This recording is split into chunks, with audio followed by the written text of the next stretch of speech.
Hey guys, tonight we begin not with a philosopher or a conqueror, but with a plant that's been confusing, healing, and mildly annoying governments for thousands of years, cannabis. So, before you get comfortable, take a moment to like the video and subscribe, but only if you genuinely enjoy what I do here. And let me know in the comments where you're tuning in from and what time it is for you. It's always fascinating to see who's joining us from around the world. Now, dim the lights, maybe turn on a fan for that soft background hum. And let's ease into tonight's smoky little history together. Chapter 1. The question nobody thought to ask. There's a wooden brazier sitting in a museum storage room in western China. Small, plain, blackened on the inside. The kind of thing a visitor would walk past without a second look. For most of the 20th century, nobody asked what had been burned inside it. Then in 2019, a team of chemists ran a residue analysis on the charred material stuck to its walls, and the answer came back clear. Cannabis. Not hemp fiber, not seeds pressed for oil. Cannabis, selected and burned specifically for its psychoactive resin. The brazier came out of a tomb over 2,500 years old. That one object rewrote a question most people never thought needed rewriting. Ask someone on the street when humans started smoking weed, and the answers cluster around a narrow band of decades. Some say the 1960s, music festivals, long hair, rebellion. A few reach back to the 1930s, jazz clubs, Prohibition-era slang. Somebody might mention ancient India, vaguely, the way people say ancient Egypt when they just mean very old. Almost nobody goes back far enough to land on a Bronze Age funeral, a nomadic horseman on the Central Asian steppe, or a physician in ancient China writing prescriptions for a plant that predates written language. Sit with that for a second, because it's strange. Cannabis is one of the oldest cultivated plants on Earth. Older than the wheel in some places, older than the alphabet in others, and its fingerprints show up across nearly every ancient civilization that left enough material behind to sift through. And yet the story most of us carry in our heads starts around the Great Depression. The gap between what happened and what we assume happened is the space this video lives in. Part of the reason for that gap is simple. Plant material doesn't survive well. Wood rots, leaves crumble, and smoke. By its nature, leaves nothing behind but a smell that's gone the second it disperses. A stone tool fossilizes. An act of smoking does not. For a long time, historians had almost nothing physical to point to. Scattered mentions in ancient texts, some ambiguous, some mangled by translation. Seeds and burial sites that might have been food, might have been fiber crop, might have been something else. Without direct chemical evidence, the question of who first inhaled cannabis smoke sat in a kind of scholarly limbo. Fun to speculate about, nearly impossible to prove. Then chemistry caught up. Over the last few decades, archaeologists gained the ability to test residue at the molecular level, to tell hemp grown for fiber apart from cannabis grown for its psychoactive compounds, to detect THC's chemical signature even in material charred and buried for thousands of years. Objects that had sat quietly in museum drawers for generations could suddenly speak. Braziers, ash pits, sealed wooden chests. Researchers started unlocking them one at a time. What they found didn't just push the timeline back a few centuries. It pushed it back thousands of years, and it placed the earliest confirmed evidence not in some lush tropical setting, but on the high, dry, wind-scoured plateaus of Central Asia. Cold mountain passes, nomadic herders, funeral rites conducted in the freezing air of what's now western China, near the Central Asian border, along corridors of land that would later become branches of the Silk Road, long before silk itself was the main thing moving through them. We're going to walk through this story in the order the evidence actually built up, not the order pop culture has scrambled it into. We'll start with the plant itself. Before humans, a hardy weed thriving in disturbed soil on the Eurasian steppe, the kind of plant that follows campsites and grazing trails the way certain birds follow tractors.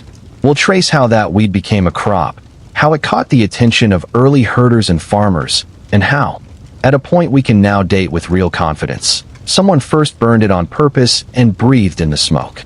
From there we'll follow the physical evidence into a tomb in western China, into sealed wooden chests where researchers found whole handfuls of cannabis, still recognizable after 2,500 years underground. We'll check that against one of the oldest written accounts of drug use in human history, a passage from a Greek historian describing a nomadic people who built small tents, heated stones inside them, threw cannabis on the stones, and howled with what he called pleasure at the vapor filling the air. We'll look at how ancient physicians in India and China treated cannabis as medicine, for pain, for sleeplessness, for the ordinary sufferings of the body, centuries before anyone smoked it purely for fun. We'll follow the plant as it splits into two identities most people still confuse today. One version, bred for tough, fibrous stalks, became rope, sailcloth, paper, and clothing, and traveled the ancient world almost entirely divorced from anything psychoactive. The other, bred for resin-rich flowers, moved along different paths, carried by traders, mystics, physicians, woven into religious ritual in some places and folk medicine in others. Telling the two apart in the ancient record turns out to be one of the trickier puzzles in this whole story, and we'll spend real time on it. By the time we get to the later chapters, cannabis will have crossed the Silk Road into Persia and the Arab world, picked up new names and meanings in Islamic courts and Sufi monasteries, drifted south along African trade networks into regions no European had mapped yet, and sat almost entirely unnoticed as a psychoactive substance in medieval Europe, where hemp was grown by the ton for ships and rope, while the flowering tops of the same plant went nearly unmentioned in most written sources. Only later, carried by the forced movement of enslaved and colonized people across oceans, did smoking cannabis purely for its effect arrive in the Americas, pick up the word marijuana, and eventually become the 20th century story most people already think they know. But that 20th century story is the ending, not the beginning. It's the most recent few decades of a habit that stretches back, by the best current evidence, at least 2,500 years, likely longer, in forms we simply haven't found the proof for yet. Every new excavation season in Central Asia carries the chance of pushing the date back further. The story isn't finished. It's still being written by archaeologists with mass spectrometers, standing over blackened braziers in museum basements, running one more test on material nobody thought to test before. So before we go further, sit with the shape of that gap. A brazier, sealed in a tomb, holding the residue of a fire lit and tended by human hands 25 centuries ago, for a purpose we can now say with confidence was deliberate, ritual, and almost certainly tied to grief. Someone stood over that fire. Someone breathed that smoke. And for 2,500 years nobody asked who they were, because nobody had a way to ask the ash what it remembered. Now we do. This is what the ash has told us so far. We'll move slowly through this, the way we always do. A story this old deserves more than a quick summary. We'll start where the plant itself started, long before there were tombs to seal or histories to write, on a stretch of open steppe where a weed was simply doing what weeds do best, growing where it wasn't asked to grow, waiting for someone to notice. It's worth asking why this particular question catches people off guard the way it does. Most viewers of history content expect a certain kind of surprise, that some ancient civilization had indoor plumbing earlier than assumed, or that a battle was fought for messier reasons than the schoolbook version. Those surprises fit an existing frame. We already accept that ancient people built impressive things and organized complex societies. What we're less ready for is the idea that they got high on purpose, in an organized, socially sanctioned way, as an ordinary part of the texture of their lives rather than some shameful thing hidden at the margins. Some of this comes down to how drug use has been framed over the last 100 years or so, when cannabis in much of the world became legally and culturally coded as illicit, tied to counterculture, criminality, or at best a harmless but faintly embarrassing habit. That framing is recent. It's a blink of an eye against the timeline we're about to walk through, and it has a way of coloring how people picture the past, as if the moral categories of the last century must have applied, in some rough form, to every century before it. They didn't. Ancient people didn't inherit our anxieties about drug use, and projecting those anxieties backward tends to obscure more than it reveals. There's a second, quieter reason the gap in public knowledge is so wide, and it has to do with how history actually gets taught and passed down. Most popular history moves through a handful of well-worn channels. Political history, the rise and fall of rulers; military history, the wars and the generals; cultural history, in the narrower sense of art and architecture left behind by literate elites. The history of ordinary consumption. What people actually put into their bodies day to day, for pleasure, medicine, or ritual, tends to fall through the cracks, surfacing only when it bumps into something considered more significant. A war fought partly over a trade good, a religious movement built around a substance, a medical breakthrough. For most of its long relationship with humanity, cannabis simply didn't intersect with the kinds of events that made it into the major surviving chronicles of ancient empires. It wasn't fought over in wars the way salt or spices sometimes were. It wasn't the centerpiece of a religious movement large enough to leave its own body of scripture behind. It moved quietly through the margins of ordinary life, one remedy among dozens in medical texts, one ritual object among many in burial goods, one commodity among a long list of others in trade records. That's exactly the kind of history that tends to get lost. Not because it was unimportant to the people living it, but because it rarely rose to the level of urgency ancient scribes reserved for their most careful record-keeping. And yet it was there, threaded through nearly every major population center of the ancient world, from the high steppe of Central Asia to the river valleys of India and China, from the deserts of the Near East to, eventually, the forests and grasslands of sub-Saharan Africa. The plant followed human movement with a persistence few other species can match, adapting to wildly different climates and cultures, and being adapted in turn by the people who encountered it. Bred selectively for whichever of its properties, fiber, seed, or resin, mattered most in a given place. What makes reconstructing this story possible today, in a way it simply wasn't a generation ago, comes down to several fields of research finally converging on the same questions at the same time. Archaeobotany, the study of plant remains recovered from dig sites, has matured enormously, developing precise methods for identifying not just species but often specific varieties, based on subtle differences in seed shape, pollen structure, and, where material survives, direct chemical composition.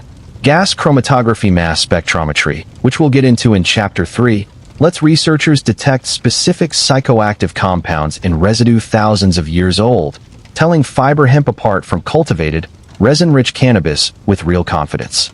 Genetic research on modern cannabis populations lets botanists trace lineages backward, reconstructing likely centers of origin and patterns of ancient spread with a precision earlier generations of scholars, working from written sources and physical shape alone, couldn't have imagined. None of these tools existed in anything like their current form even 30 years ago. A lot of what follows is genuinely recent scholarship, discoveries made within the working lifetime of researchers still active in the field. That's one of the more exciting things about studying ancient history right now.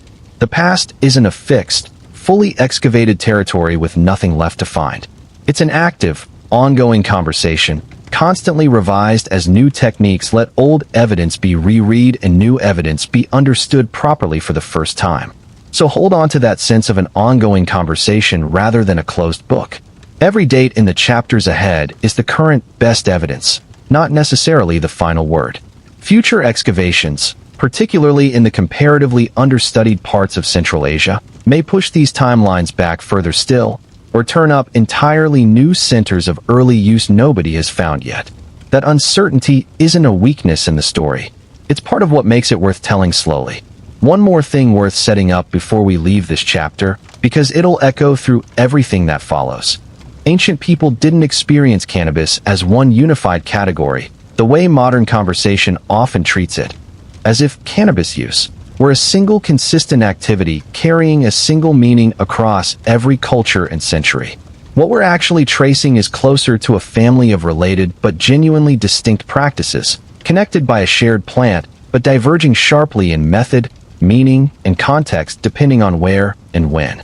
A Scythian mourner inhaling vapor in a sealed felt tent wasn't doing the same thing, socially or spiritually, as an Ayurvedic physician grinding leaves into a paste for a patient in pain, and neither of them was doing quite the same thing as a Mesopotamian trader shipping bundles of fiber-grade stalks down a river.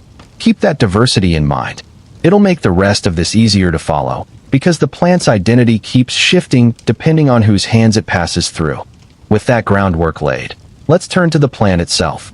Back before any of these human meanings had attached to it at all, back when cannabis was simply a wild grass finding its footing on the cold, open steppe of Central Asia, waiting, without any awareness of its own future significance, for the first curious hand to reach down and take notice.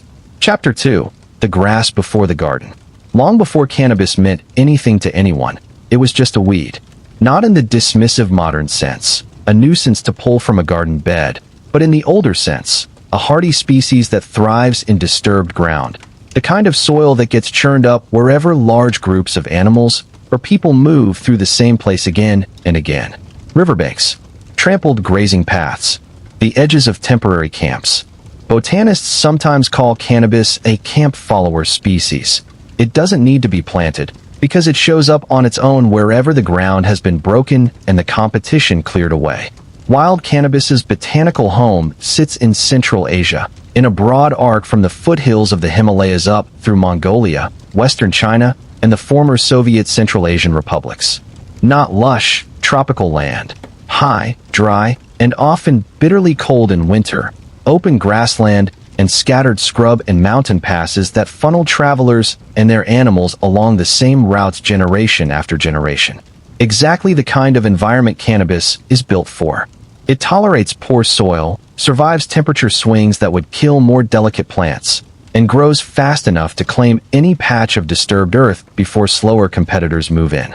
Genetic research on modern cannabis populations, wild and cultivated, has narrowed down this point of origin with more precision than was possible even 20 years ago.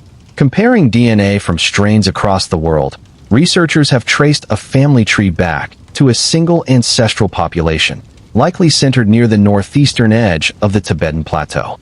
From there, the plant spread outward over thousands of years, some of it carried by wind and animals, some of it, eventually, carried by humans who noticed the plant was useful and started bringing its seeds along. That shift from wild weed to plant that traveled with people probably happened gradually and for more than one reason at once. Cannabis seeds are oily and nutritious, and there's good evidence early foraging populations across Eurasia ate them, raw, roasted, or ground into a paste, long before anyone was cultivating the plant in any organized way. The seeds turn up in the archaeological record at sites far older than any evidence of smoking, sitting alongside other wild plant foods that hunter-gatherers were clearly gathering as part of a broad, opportunistic diet. This wasn't agriculture. It was foraging, a practice that predates farming by thousands of years, and cannabis seeds seem to have been part of that toolkit across a wide stretch of Eurasia from very early on. At the same time, the stalks offered something else entirely. The fibrous outer layer of the stem, once separated from the woody core through a soaking process called retting, produces strong fiber good for cordage, netting, and eventually textiles. Same plant, different part, completely different use. Early peoples with access to wild or semi-wild cannabis had, in effect, food from the seeds and rope from the stalks, without needing to understand anything about the third property, the resin in the female flowers, where the psychoactive compounds concentrate. Worth sitting with, because it explains a lot of the confusion running through the rest of this story. A cannabis plant isn't one resource. It's three, layered on top of each other in the same organism: seeds for food, stalks for fiber, resin for medicine, ritual, and eventually recreation. Different populations, in different regions and eras, ran into and used different parts of the same plant, sometimes with no particular interest in the other uses. A community harvesting stalks for rope 2,000 years ago may have had no more interest in the psychoactive resin than a modern hemp farmer has in getting high off his own crop. The uses weren't always connected in people's minds, even though botanically it was always the same plant. What made the resin-rich variety useful in its own distinct way was a genetic trait. How much cannabinoid, chiefly THC, concentrates in the glandular trichomes of the female flower. Wild populations vary enormously here, shaped by genetics and environment both. Plants in the harsher, higher altitude parts of Central Asia, hit with more UV exposure and more environmental stress, tend to produce more resin, likely because the resin itself offers some protection against UV damage and pests. Some of the details here are still speculative, but the broad pattern holds up well across botanical surveys. High altitude, high-stress cannabis in Central Asia is, on average, more resin-rich than lowland populations elsewhere. That matters a lot for the story of smoking specifically, because it means the region most likely to produce cannabis worth burning is the same region identified as the plant's ancestral home. Geography and chemistry point the same direction. It's not a coincidence that the oldest confirmed evidence of deliberate cannabis smoking, which we'll get to in the next chapter, comes from exactly this region, the high plateaus and mountain corridors of what's now western China and the surrounding parts of Central Asia. The people who first had access to resin-rich cannabis in quantity already lived closest to where the plant grew at its most potent. None of this happened quickly, and there's no single moment we can point to and say, here, this is where it started. What emerges from genetics, botany, and archaeology together is a picture of a very long, very gradual relationship. For thousands of years before anyone lit a brazier with cannabis inside it, people across Eurasia were already eating the seeds as a minor but steady part of a broader foraging diet. For possibly thousands of years before that, cannabis was likely already growing in the disturbed soil around campsites, an uninvited guest that thrived because humans, without meaning to, kept clearing space for it. Somewhere in that long overlap, the specific practice of burning flower and inhaling the smoke emerged. We don't have a precise date for the first instance, and probably never will. The earliest occurrences would have left no more trace than a puff of smoke over a campfire, gone in seconds, nothing for an archaeologist 10,000 years later to find. What we do have, and what the next chapter digs into, is the oldest surviving physical evidence of the practice already being established, ritualized, and significant enough that people started preserving the tools associated with it and sealing them into burial sites alongside their dead. That's worth pausing on, because it's a crucial distinction. This isn't evidence of the first time anyone ever smoked cannabis. It's evidence of the first time the practice was already embedded enough in a culture's rituals to be included in a funeral. By the time we reach that evidence, the practice wasn't new. It was already old enough to be tradition. Which means the actual spark, the moment some unnamed person threw a handful of resinous flower onto a hot stone and leaned in to breathe the smoke, happened earlier still. Possibly centuries earlier. We'll likely never know their name or their face or even the decade they lived in. But we can now say, with real confidence, roughly where they were standing. Somewhere in the high, dry corridors of Central Asia, among a hardy weed that had been following human beings for longer than anyone could remember, on ground walked and camped on and disturbed by countless generations before them. The plant had been waiting a long time to be noticed this way. Eventually, someone noticed. To get a sense of how long this relationship had been building before it left any trace we can read today, it helps to look at the sites that anchor the seed-eating phase. At a number of Neolithic sites across northern China and the steppe fringe, dating back 6,000 years or more, archaeologists have found carbonized cannabis seeds mixed in among millet husks, wild fruit pits, and the ordinary leftovers of a diet built from whatever a community could gather, grow, or trade for. These seeds don't tell us anything on their own about psychoactive use. They tell us cannabis was already a familiar, unremarkable part of the plant world these communities moved through. Present the same casual way a dozen other minor food plants were present, worth gathering, not yet worth building a ritual around. This slow, food-based relationship probably went on for a long time before anything changed. People aren't quick to discover every property of every plant around them.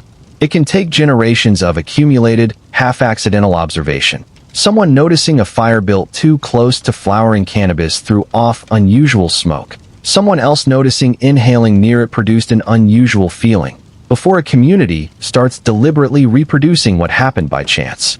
That kind of slow, trial-and-error discovery rarely leaves any archaeological trace in its early stages. It only becomes visible once it's already established enough that people start building tools around it, burying those tools with intention, leaving behind exactly the kind of evidence a modern archaeologist can recover. It's worth thinking about the everyday texture of steppe life for a second, because it helps explain why cannabis, among everything else growing there, ended up on this particular trajectory. Steppe life revolved around fire. Cold nights, harsh winters, a pastoral lifestyle built on moving livestock long distances. Fire was constant, used for warmth, cooking, light, protection. Any plant growing near a long-used campsite, and cannabis was exactly the kind of disturbed ground plant that thrived near such sites, was going to end up close to fire on a regular basis.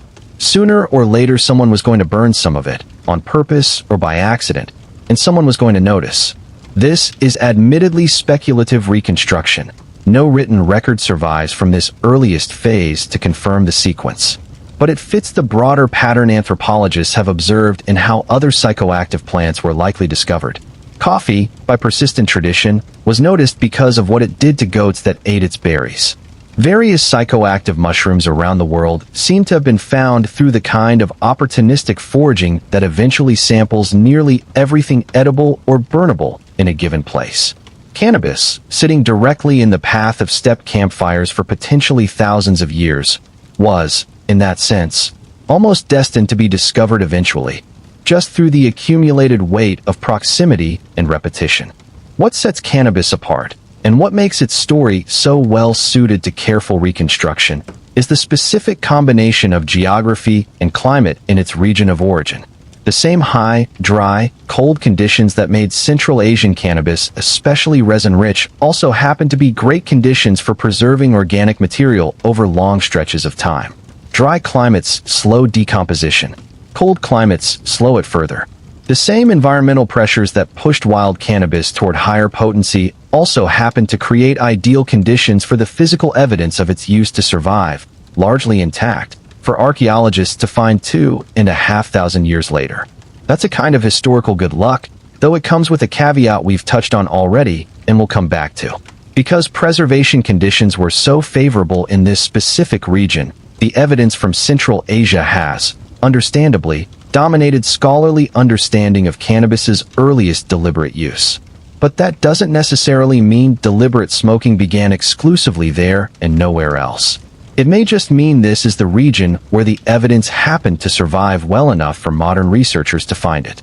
Similar practices may well have developed independently or spread gradually in other parts of the ancient world where cannabis also grew, but where climate was far less forgiving to the organic material that would prove it.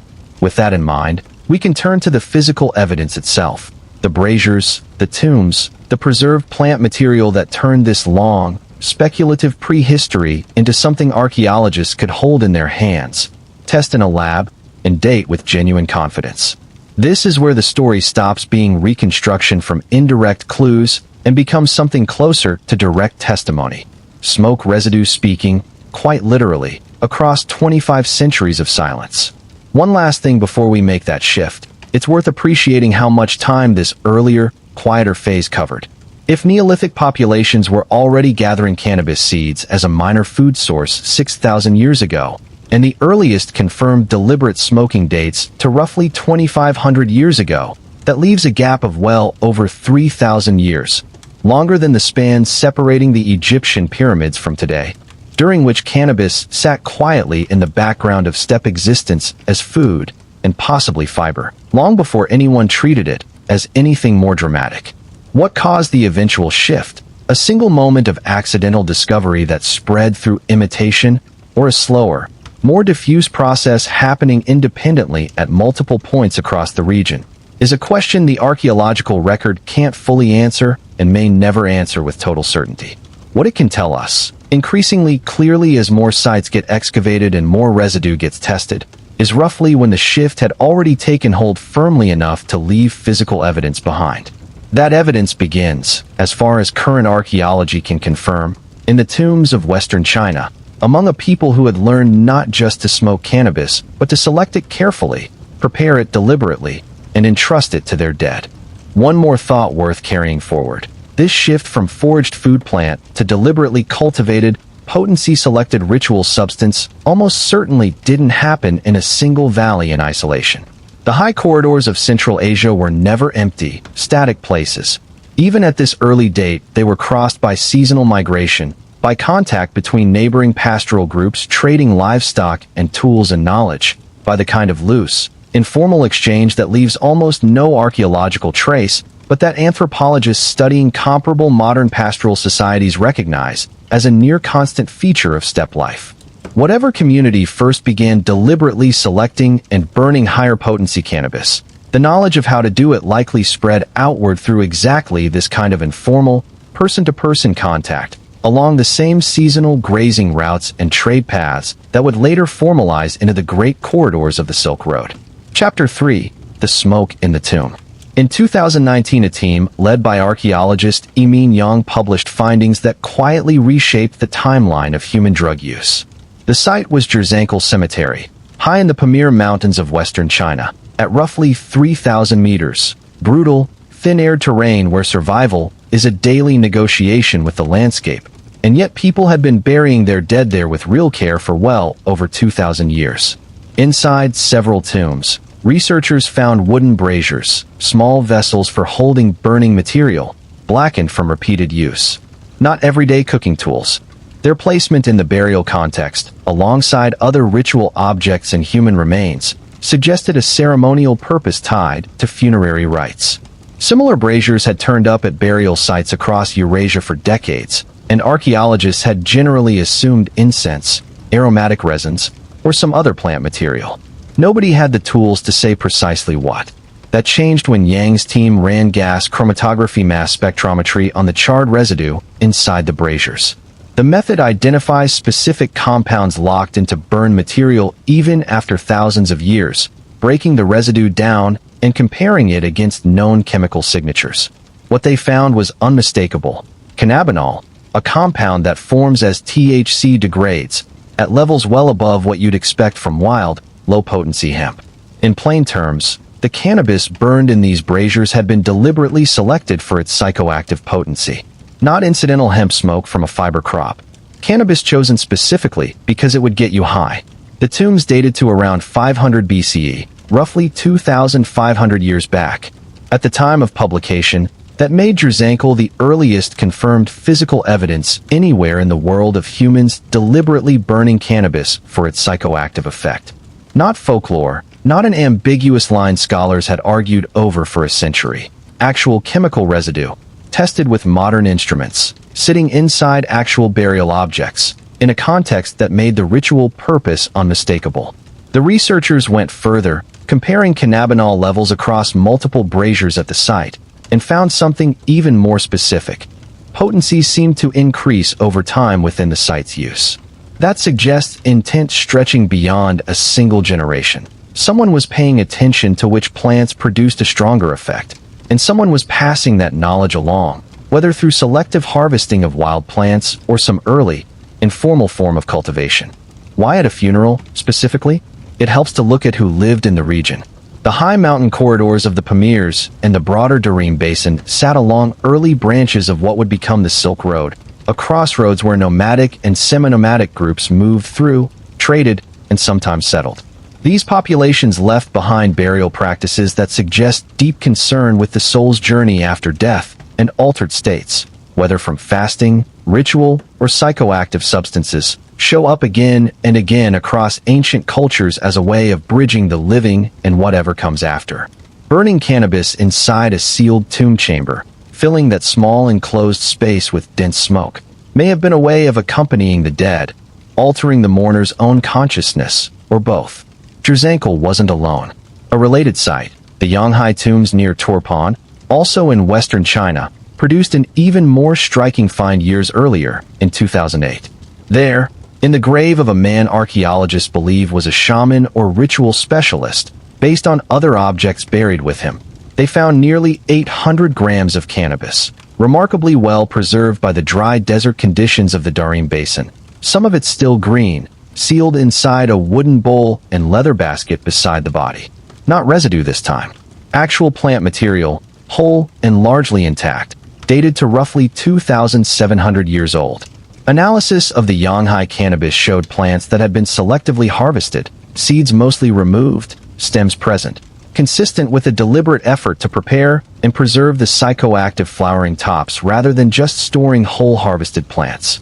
It also tested positive for cannabinoids at levels consistent with plants bred or selected for resin, not fiber. Whoever prepared this burial offering knew the difference and chose the version meant to be consumed for effect, whether smoked, eaten, or something else archaeologists haven't fully pinned down. Together, Jirzankal and Yanghai are the strongest physical evidence we have for cannabis's ancient role, not an accidental byproduct of fiber cultivation, but a substance people in this region had already learned to select for potency, prepare deliberately, and bring into their most solemn rituals around death and burial. We know almost nothing else about these people's beliefs. We know them mostly through what they buried, and what they buried says they took cannabis seriously enough to entrust it to the dead. Worth pausing on how unusual this level of preservation is. Most organic material doesn't survive thousands of years of burial. It rots, it's eaten by insects and microorganisms, it collapses into soil and leaves nothing behind. Yanghai and Jirzankal give us such clear evidence largely because the region is so dry. Moisture, the main agent of decay, is scarce. In wetter climates elsewhere, similar burial offerings may have existed and simply not survived to be found. That means the 500 to 700 year timeline these sites establish is very likely a minimum, not a maximum. The real origin of deliberate cannabis smoking may be older still, hidden in regions where the climate didn't preserve the evidence. There's a broader pattern here worth flagging, since it leads into the next chapter. The people buried at these sites, and the broader population of the Central Asian and Siberian steppe at the time, were largely nomadic or semi-nomadic pastoralists, groups whose lifestyle centered on herding animals across vast distances rather than settled farming. That means the practice of burning cannabis for its psychoactive smoke probably wasn't confined to one settled culture in one valley. It was potentially shared, or at least present in some form, across a much broader network of related nomadic peoples spread across an enormous stretch of Eurasian steppe, from western China all the way into what's now southern Russia and Ukraine. That broader context is exactly where the next major piece of evidence comes from, though in a completely different form.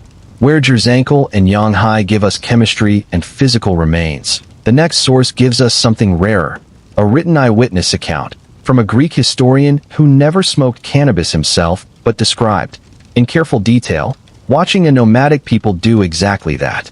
His account sat in plain sight in one of the most widely read texts from the ancient world for roughly 2,500 years, and for most of that time readers treated it as a strange aside, an oddity, a piece of ancient exoticism rather than the confirmed practice we now know it to be.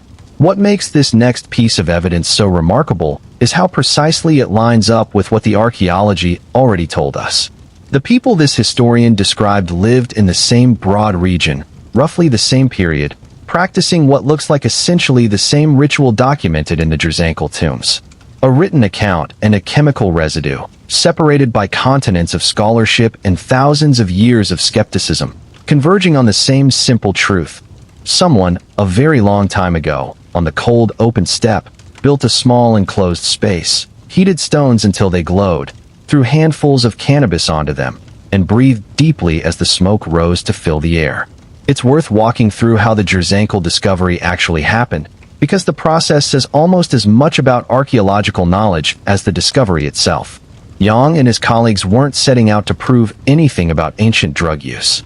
They were cataloging burial practices at high-altitude sites along the eastern Pamir corridor, part of a larger effort to understand how people lived and died in one of the harsher environments along the ancient trade routes. The wooden braziers were one class of object among many recovered from the tombs, sitting alongside pottery, textile fragments, and remains. It was only when the team started applying residue analysis systematically across everything they'd recovered, rather than focusing on objects that already looked obviously significant, that the cannabinol signature turned up. That's a good reminder of how much of modern archaeology depends not on dramatic single moments, but on patient, systematic testing applied broadly enough to catch things nobody was specifically looking for. Nobody excavating Jirzankal set out with the hypothesis that they'd find evidence of ancient drug use. The braziers were cataloged, like thousands of similar objects from thousands of similar sites, as probable incense burners. A reasonable default given how common incense burning was an ancient burial practice generally. It took the extra step of chemical testing, done out of thoroughness rather than targeted investigation, to turn an assumption into a genuinely surprising finding. The chemistry is worth unpacking a bit, because it's why researchers can speak with confidence about potency rather than just presence. THC itself isn't especially stable over long periods, especially once exposed to heat, oxygen, and light. As cannabis burns, and as any surviving unburned resin degrades over the following centuries, THC gradually converts into other, more stable compounds, chief among them cannabinol, or CBN. So when researchers find high CBN levels in ancient residue, they're not stuck without an answer for the missing THC. They can treat CBN as a reliable proxy, working backward to estimate how much THC was originally present before it degraded. The braziers at Jirzankal showed CBN levels well above what you'd expect from wild, low-resin hemp. Strong indirect evidence the material burned there came from plants higher in THC than ordinary background wild cannabis, whether through deliberate selection of naturally higher potency wild plants or some early, informal cultivation aimed at boosting potency. The Yanghai discovery, made over a decade earlier by a separate team led by ethnobotanist Ethan Russo working with Chinese colleagues, offers useful, complementary evidence precisely because it didn't rely on residue analysis at all. The cannabis found near Torpon wasn't burned or degraded. It was whole, dried plant material, preserved by the extraordinarily arid Darim Basin in a state close to what it looked like at the moment of burial. That let researchers examine it directly under microscopy, confirming glandular trichomes, the small resin-producing structures found mostly on the female flowers of high-potency cannabis, largely absent from low-resin fiber varieties. The material also had its seeds mostly removed before burial, a detail that matters more than it first looks. Removing seeds from harvested flower is a practice tied directly to maximizing potency. Seed-bearing female flowers, once pollinated, put more energy into producing seeds than resin. Cultivators after potent flower, across many eras and cultures throughout cannabis's later history, have consistently favored unseeded, unpollinated female flowers for exactly this reason. Finding that same pattern in a burial nearly 2,700 years old suggests genuinely sophisticated horticultural knowledge already in place, knowledge of which plant material would produce the strongest effect, and how to prepare and preserve it for something important enough to bury alongside the dead. Who was buried at Yanghai adds another layer here.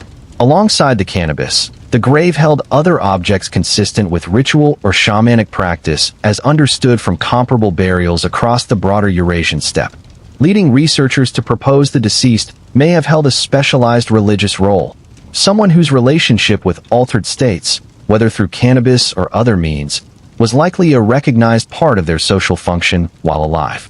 If that reading holds, cannabis use in this context may not have been spread across the whole population but concentrated, at least partly, in the hands of specific ritual specialists managing altered states on behalf of their communities, a pattern echoed in shamanic traditions across many cultures and continents. Together, Jirzankal and Yanghai do more than establish an early date. They establish real sophistication in ancient cannabis use, running directly against any assumption that early drug use must have been crude or accidental. These people understood the difference between potent and non-potent plant material. They had methods for selecting, harvesting, and preparing what they wanted. They built it into structured, meaningful rituals around death, significant enough that real effort went into making sure the practice, and its tools and plant matter, accompanied the dead into whatever came next. It's worth addressing a question that always comes up with this evidence. Could the braziers and the Yanghai cannabis just be incense burning, unrelated to psychoactive intent, the plant included for its smell rather than its effect on the mind? Researchers considered this carefully, and the chemistry argues fairly strongly against it. Wild, low-potency hemp does produce some aroma when burned, but the cannabinol levels at Jirzankal point to material considerably higher in original THC than background wild populations would typically give you. If the intent were purely aromatic, there'd be no particular reason to select higher potency material over the more common, lower potency hemp that would require less deliberate selection to get. The chemistry points toward intentional selection for effect, not incidental selection for scent, though most researchers on this question would say ritual, aromatic, and psychoactive purposes probably weren't experienced by ancient participants as sharply separate categories the way a modern analytical framework tends to split them. The smoke may have served several purposes at once in the minds of the mourners.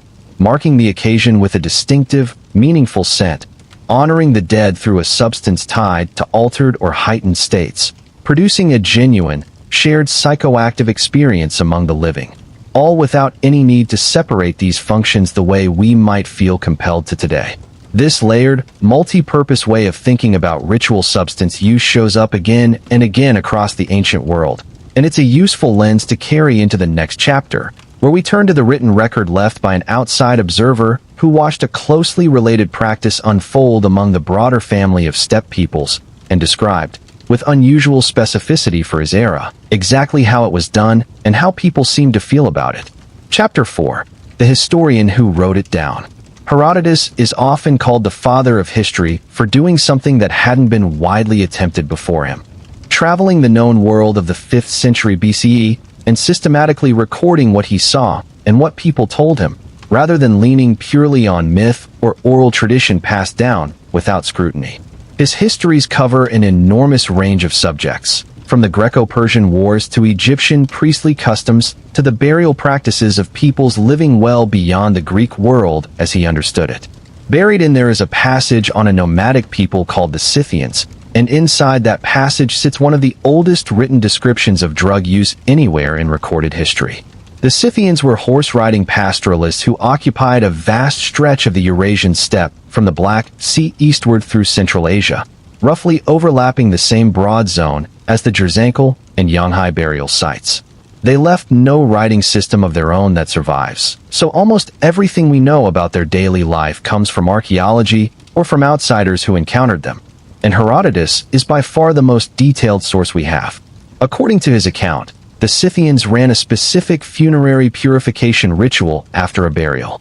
Mourners built a small tent using poles and heavy felt, sealed as tightly as possible. Inside, they placed a container of red-hot stones. Then, per Herodotus, they took cannabis, seeds, or in some translations flowers, or the hemp itself, and threw handfuls onto the glowing stones. The plant burned immediately, releasing thick vapor that filled the sealed tent. He describes the Scythians sitting inside that smoke-filled space, reacting with what he calls delight, howling with, in a phrase translated various ways over the centuries, but always conveying intense, vocal pleasure at the effect of the vapor. This passage sat in the Greek historical canon for over 2,000 years, read, translated into dozens of languages, taught in classrooms, and for most of that time treated with polite skepticism. Herodotus had a well-earned reputation for mixing careful eyewitness reporting with second-hand rumor and outright folklore, sometimes in the same paragraph.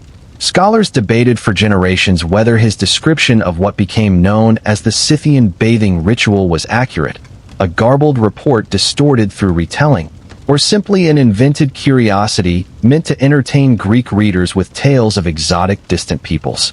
That skepticism cracked in the 20th century, when Soviet archaeologists excavating burial mounds in the Altai Mountains of Siberia, a region historically tied to Scythian and related nomadic cultures, uncovered a series of remarkably well-preserved tombs known as the Pazaric burials. The extreme cold caused water to seep into the burial chambers and freeze solid, creating a natural deep freeze that preserved organic material with astonishing fidelity. Bodies, clothing, wooden objects, felt textiles, all survived in a condition almost unheard of elsewhere in ancient archaeology, essentially freeze-dried and locked in ice for roughly 2,500 years. Among the objects recovered were small bronze cauldrons, and inside several of them, archaeologists found charred hemp seeds, along with the remnants of pole-and felt structures consistent with small, portable tent frames. That matched Herodotus's description almost point for point. The cauldrons looked designed to hold heated stones, exactly as he described, and the burnt cannabis residue inside them confirmed the plant had indeed been thrown onto something hot, producing smoke in an enclosed space, matching the ritual Herodotus described roughly 2.5 millennia earlier from second-hand accounts gathered on his travels. This is a genuinely rare moment in historical scholarship, a written account, doubted for centuries as possible exaggeration, confirmed in specific physical detail by independent archaeological evidence roughly 2,400 years after it was written. Herodotus hadn't invented the Scythian smoke ritual. He described, with real accuracy, a genuine cultural practice that archaeologists wouldn't be able to independently verify until modern excavation and chemistry caught up with his reporting. Worth sitting with what this convergence tells us, layered on top of the last chapter. We now have 3 independent lines of evidence, from 3 different methods, all pointing the same direction. Chemical residue analysis of burial braziers in western China. Preserved plant material buried with a likely ritual specialist at Yanghai.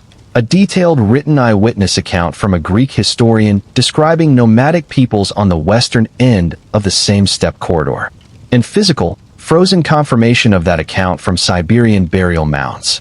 Different tools, different disciplines, different centuries of discovery, all converging on the same basic fact. Across a vast stretch of the Eurasian steppe, from western China to southern Siberia, nomadic peoples roughly 2,500 years ago had developed, and shared in some form, a ritual built around burning cannabis and inhaling the smoke, tied closely to death, mourning, and purification. There's something worth noting about how this practice actually worked mechanically, because it's different from the modern act of smoking most people picture. The Scythians, per Herodotus and the Pazaric finds, weren't smoking cannabis the way someone might smoke a rolled cigarette or a pipe held to the mouth. They were vaporizing it, throwing plant material onto a very hot surface inside a sealed enclosure and inhaling the ambient smoke that filled the space. This method, sometimes called ancient vapor bathing by researchers, produces a somewhat different chemical profile than direct combustion, and it exposed everyone inside the tent to the vapor at once. A communal, shared ritual rather than an individual habit. That reframes the whole thing as a collective, ceremonial act deeply embedded in the community's social and spiritual life, not something set apart from it. Herodotus also contrasts this with contemporary Greek bathing customs, which typically involved water. He notes the Scythians had no need for water bathing at all, given how thoroughly the vapor ritual seemed to satisfy them. A small aside with a hint of the wry, slightly amused tone he often takes toward customs he finds exotic relative to his own Greek frame. A small piece of cultural commentary sitting inside what turns out, on closer archaeological inspection, to be an entirely accurate piece of ethnographic reporting. What comes out of this chapter, together with the last, is a picture of the ancient steppe world as considerably more sophisticated in its relationship with cannabis than most modern audiences would guess. This wasn't casual, incidental drug use stumbled into by accident. It involved specific, repeated ritual structures, purpose-built tent enclosures, heated stone technology, selective harvesting of resin-rich plant material, confirmed by the potency testing at Jirzankal, shared communal experience tied explicitly to death and mourning, a practice with rules, technology, and cultural meaning understood widely enough across a huge geographic range that a Greek historian, traveling and gathering secondhand reports centuries before any archaeologist could confirm his account, managed to describe it with striking, verifiable accuracy. The steppe wasn't the periphery of ancient civilization that older, more Mediterranean-centered histories sometimes made it out to be. It had its own deep, specific relationship with this plant, one that predates, by a wide margin, almost every other documented instance of cannabis use anywhere else in the ancient world. But it wasn't isolated. It sat at the crossroads of trade routes connecting it, however loosely, to the great settled civilizations further south, in India and China, where cannabis was already taking on an entirely different identity. Not a ritual vapor for the dead, but medicine for the living. A bit more on Herodotus himself, and why his account carries the weight it does among ancient sources. He was writing in the 5th century BCE, roughly alongside the classical flowering of Athenian civilization, and his stated purpose was to preserve the memory of great deeds and explain what caused the conflict between Greeks and Persians.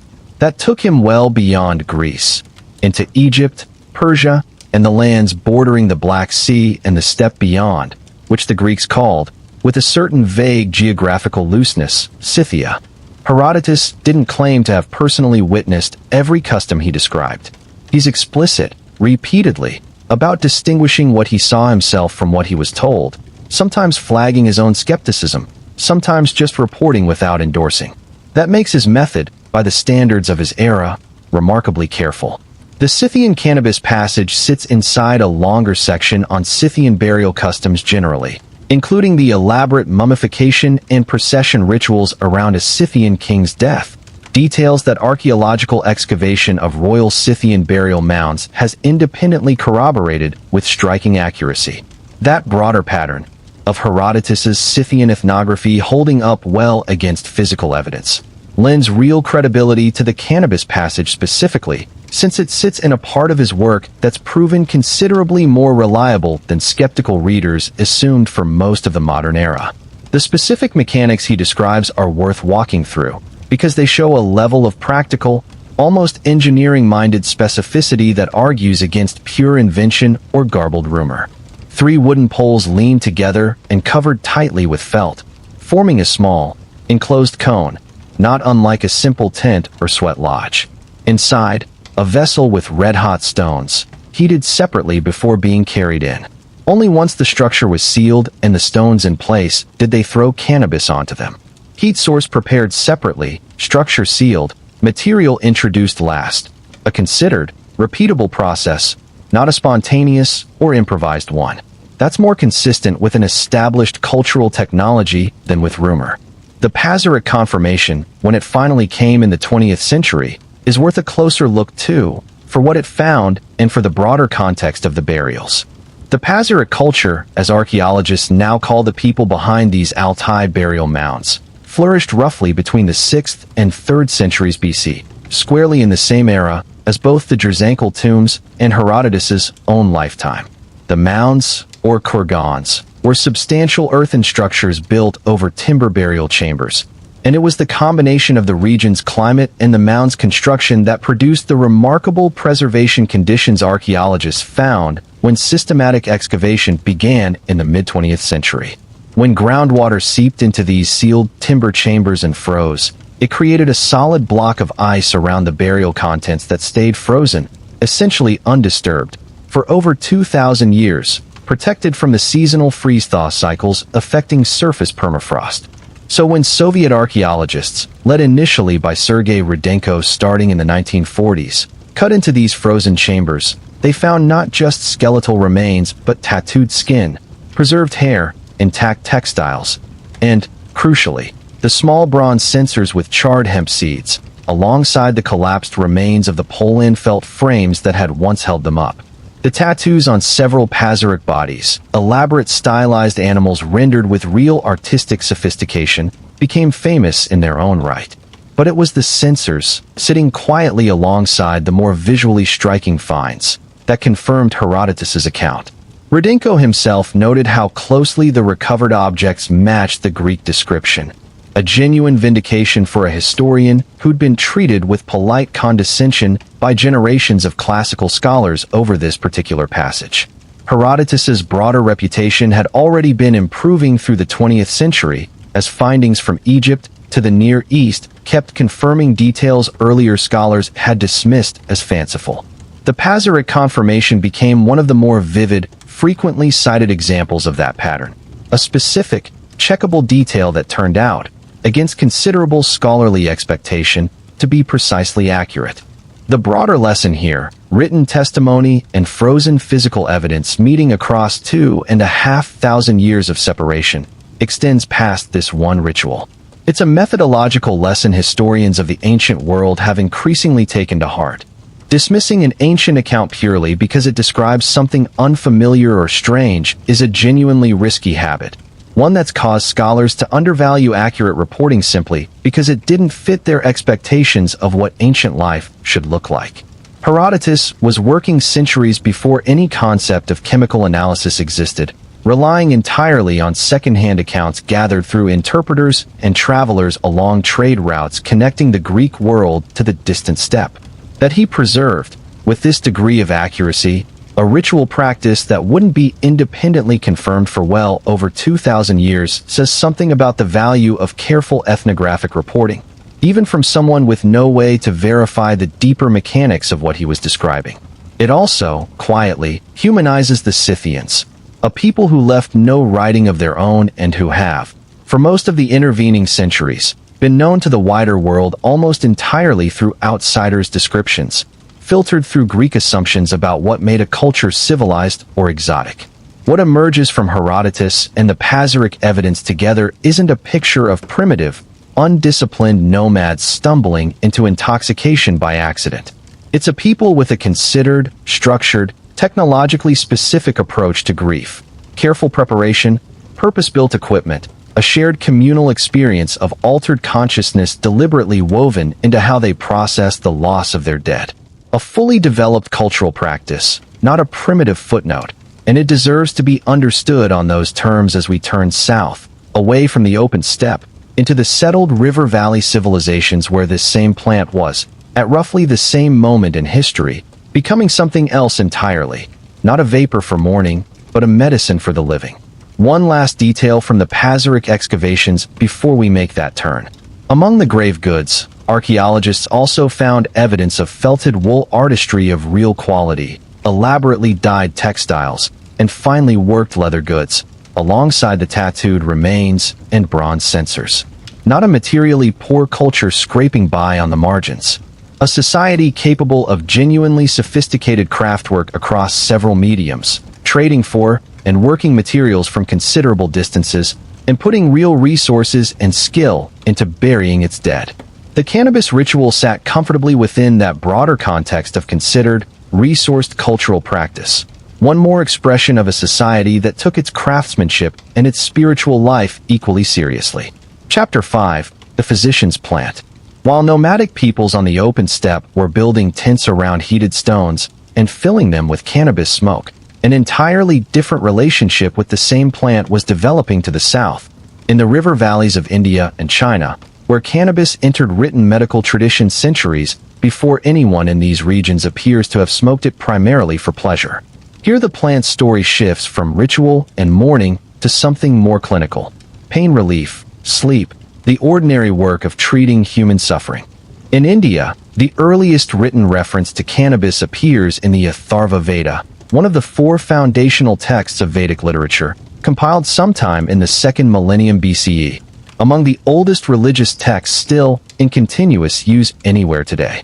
Within its hymns and ritual formulas, the Atharva Veda names cannabis, referred to there as banga, as one of 5 sacred plants, describing it as a source of freedom from distress and a guardian against illness and evil influence.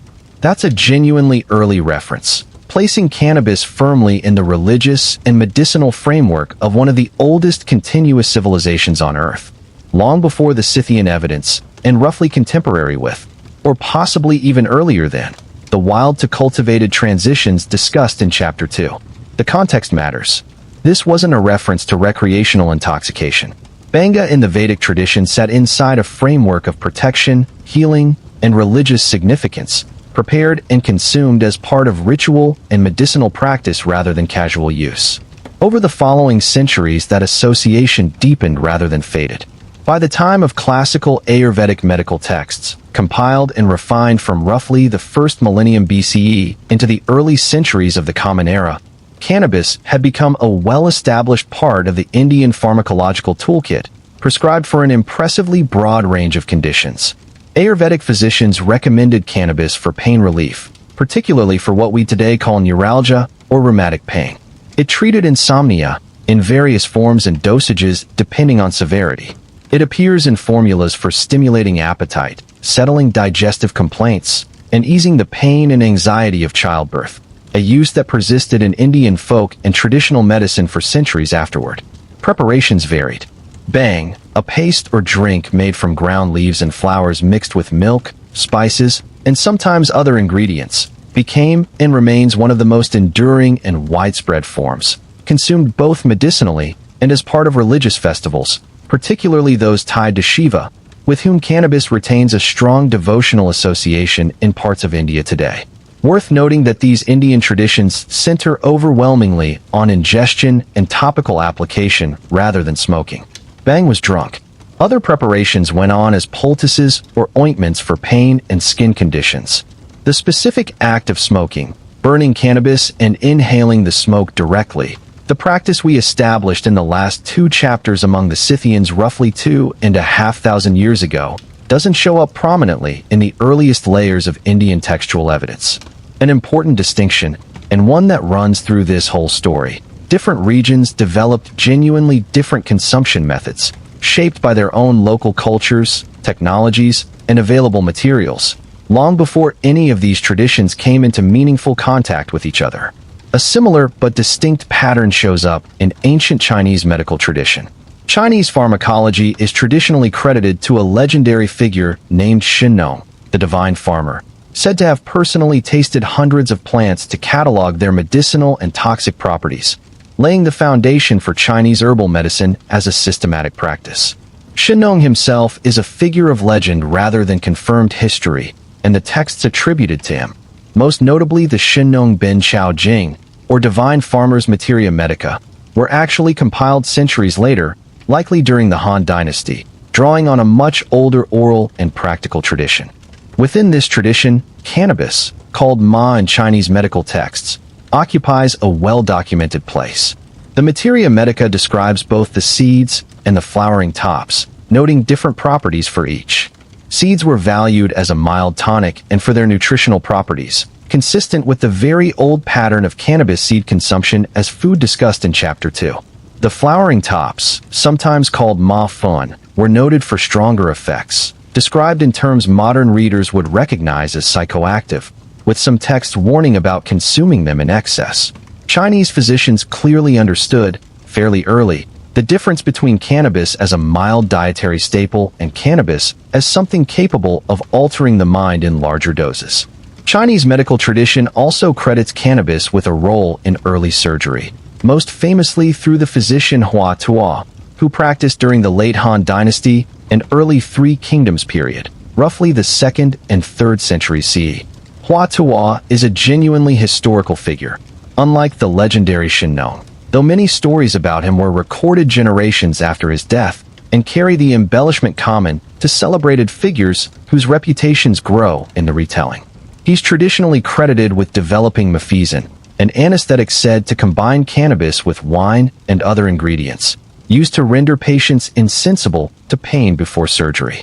The exact formula hasn't survived in any complete, verifiable form, and modern historians debate how central cannabis actually was within it. But the tradition reflects a broader Chinese medical understanding of cannabis as genuinely analgesic and sedative, useful in a clinical context centuries before Western medicine reached similar conclusions independently. What stands out comparing the Indian and Chinese medical traditions with the step ritual practices from earlier chapters is how differently the same basic plant was understood and used across relatively close geography and time. On the steppe, cannabis was burned in enclosed spaces as part of communal mourning ritual, inhaled as smoke for what looks like a primarily experiential, almost recreational purpose tied to death and purification. In India's river valleys, it was ground into pastes for religious devotion and pain management, woven into a broader spiritual and medical cosmology. In China, it was cataloged with almost bureaucratic precision by an evolving pharmacological tradition, valued for specific, describable physical effects, and eventually folded into early surgical anesthesia. These weren't isolated, disconnected discoveries happening in a vacuum. Trade and cultural contact across ancient Eurasia, even before the fully developed Silk Road network we'll get to later, was more extensive than popular imagination often gives it credit for. It's likely, though hard to prove with full certainty, given how patchy the record from this early period is, that at least some knowledge of cannabis's properties moved between these regions through trade, migration, and the gradual diffusion of practical knowledge that always travels alongside goods on ancient trade corridors. But it's equally clear each of these civilizations developed its own distinct relationship with the plant, shaped by local medical philosophy, religious framework, and preparation methods, rather than simply importing a single practice from one central point of origin. That diversity of use is one of the most important things to understand about cannabis's ancient history. There was no single first way humans used this plant, spreading outward in a simple, linear fashion from one point of discovery. Instead, cannabis was independently recognized, valued, and worked into the practical and spiritual lives of multiple distinct ancient cultures, each finding its own relationship with the plant's properties, whether that meant eating its seeds, drinking ground leaves and flowers, applying it to wounds, easing childbirth, prescribing it for sleeplessness, or burning it as smoke in a sealed tent beside the graves of the recently deceased. This same pattern of divergence gets even more pronounced when we turn to fiber. At the same time cannabis was being prescribed by physicians in India and China and burned in ritual on the steppe, an enormous and largely separate industry was growing around an entirely different part of the same plant. One that had almost nothing to do with medicine, ritual, or intoxication, and everything to do with rope, cloth, and the practical demands of ancient economies that needed strong, reliable fiber in bulk. Before turning to that fiber story, it's worth dwelling a bit longer on the internal logic of the Indian and Chinese medical traditions, because both built remarkably durable frameworks for cannabis that persisted, with modification, across many centuries. In the Ayurvedic system, cannabis was generally classified by its effect on the body's internal balance, understood through the dashas, Vata, Pitta, Kapha, the three fundamental energies classical Indian medicine held responsible for health and illness. Cannabis was typically seen as heating and drying, useful for balancing excess Vata, the dasha tied to movement, nervous activity, and, notably, pain and anxiety when out of balance. That lines up precisely with its recorded uses for pain relief and calming nervous conditions. Ayurvedic physicians had, through long accumulated clinical observation, arrived at a workable theoretical model for why cannabis did what it did, even without any concept of pharmacology in the modern biochemical sense. Later, back to China. The Chinese medical tradition's approach to cannabis reflected the broader systematizing tendency of Chinese pharmacology as it developed over the centuries following the Shinong Ben Chao Jing.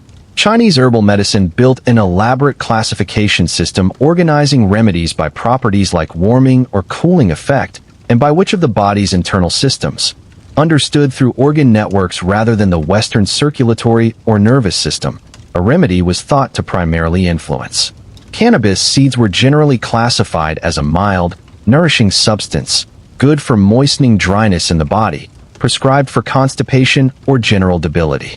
The flowering tops, by contrast, were treated with more caution, generally classified among substances requiring careful dosage control, a distinction that persisted through many centuries of later Chinese medical writing, right through to the 16th century Ben Chao Gang Mu, compiled by the physician Li Shizhen, which continued to discuss cannabis's properties, uses, and cautions in detail, drawing on over 1,000 years of accumulated prior scholarship. The Hua Tuo and Mafizan story deserves a slightly more careful treatment than the popular version usually gets. The primary source, the records of the Three Kingdoms compiled by historian Chen show not long after Hua Tuo's own lifetime, describes him performing procedures that, if accurately reported, would be remarkably advanced for the era, including abdominal operations on patients rendered insensible to pain by mafizan dissolved in wine. Modern medical historians treat the specifics with some skepticism, since the exact composition of mafizan was never fully recorded, and some scholars suspect the Hua Tuo legend picked up embellishment over the centuries as his reputation grew toward legendary folk hero status. What's not seriously disputed is the broader claim underneath it. Chinese medicine of this era had genuine, working knowledge of cannabis's analgesic and sedative properties, sufficient to incorporate it meaningfully into surgical practice in some form. Whatever the precise formula, and however dramatized the specific surviving anecdotes may have become. Stepping back from dasha theory and organ network pharmacology, what stands out across both traditions is how thoroughly cannabis had, by the closing centuries of the first millennium BCE, been absorbed into the ordinary apparatus of ancient medicine. Not a fringe substance kept by a small circle of specialists guarding secret knowledge. It shows up repeatedly, almost casually, across major surviving medical compilations, discussed alongside dozens of other remedies with the same matter-of-fact clinical attention a physician of the era would give any other well-understood botanical tool. Physicians in Chang'an and physicians across the Indian subcontinent, separated by thousands of miles and almost certainly unaware of each other's specific written traditions, independently arrived at remarkably similar practical conclusions about what this plant could do for pain, sleeplessness, and the ordinary discomforts of the body. That independent convergence matters, because it suggests something about the plant's properties themselves, apart from any cultural framework layered on top. Whatever compounds cannabis contains that produce analgesic and sedative effects were producing them consistently enough across genuinely different climates, cultivation practices, and medical philosophies, that physicians working in complete isolation from each other kept landing on the same practical prescriptions. That consistency is, in its own quiet way, some of the strongest possible evidence for the plant's real pharmacological activity, confirmed not through a modern controlled trial, but through the accumulated, independently repeated observation of countless physicians across many centuries and two of the largest, most sophisticated medical traditions the ancient world produced. With medicine now established as one major strand of cannabis's ancient identity, alongside ritual vapor on the steppe, we turn to a third strand entirely, one that has nothing to do with mourning or medicine and everything to do with the plant's other great practical gift to ancient economies: the tough fiber running through its stalks, valuable enough that entire industries grew up around cultivating it, almost entirely separate from, and largely indifferent to, the psychoactive properties that made the same species so significant elsewhere. Chapter 6. Two plants wearing one name. Here's a puzzle that's quietly frustrated historians for a long time. Ancient texts across multiple civilizations and languages frequently mention a plant that sounds a lot like cannabis, described in contexts that clearly have nothing to do with intoxication, ritual, or medicine at all. Rope, sailcloth, coarse fabric, fishing nets. In these contexts, the plant is almost certainly cannabis, but a very different expression of it than the resin-rich flowering tops burned by Scythian mourners or ground into bang by Indian physicians. This is hemp, the fiber-focused variety of the same species, and separating its ancient history from cannabis as intoxicant is one of the trickier, more important tasks in reconstructing this plant's full story. The distinction comes down to selective breeding and cultivation pressure applied over centuries, possibly millennia, in different directions depending on what a community needed. Cannabis grown for fiber is typically planted close together in dense stands, which pushes each plant to grow tall and relatively unbranched as it competes for sunlight, producing long, straight stalks ideal for extracting strong fiber once the outer bark is separated from the woody core through soaking, a process called retting. Plants grown this way also tend, whether through deliberate selection or just because the growing conditions favor it, to produce comparatively low THC in their flowers, since the whole cultivation focus was never on the resin. Cannabis grown for its psychoactive resin, by contrast, tends to be spaced out much more, letting each plant branch widely and develop more flowering sites. Maximizing resin at the cost of the long straight stalks fiber cultivation depends on. Over enough generations of this divergent selection, applied independently by farmers with entirely different goals, the plant can develop genuinely different chemical and physical characteristics, even though it remains, biologically, the same species. That means when an ancient text mentions cannabis, historians can't just assume they know what kind of use is being described. The word itself, translated into modern English as some version of hemp or cannabis, doesn't automatically tell you whether the ancient author meant rope-making or medicine, agriculture or ritual. Context is everything, and context is often ambiguous, fragmentary, or lost in the gaps between what ancient authors assumed their readers already knew and what's actually survived for modern scholars to work with. Ancient Mesopotamia is one of the clearest examples of this ambiguity in action. Assyrian texts from the 1st millennium BC reference a substance scholars generally identify as kunabu, a term appearing in administrative, medical, and ritual contexts across recovered cuneiform tablets.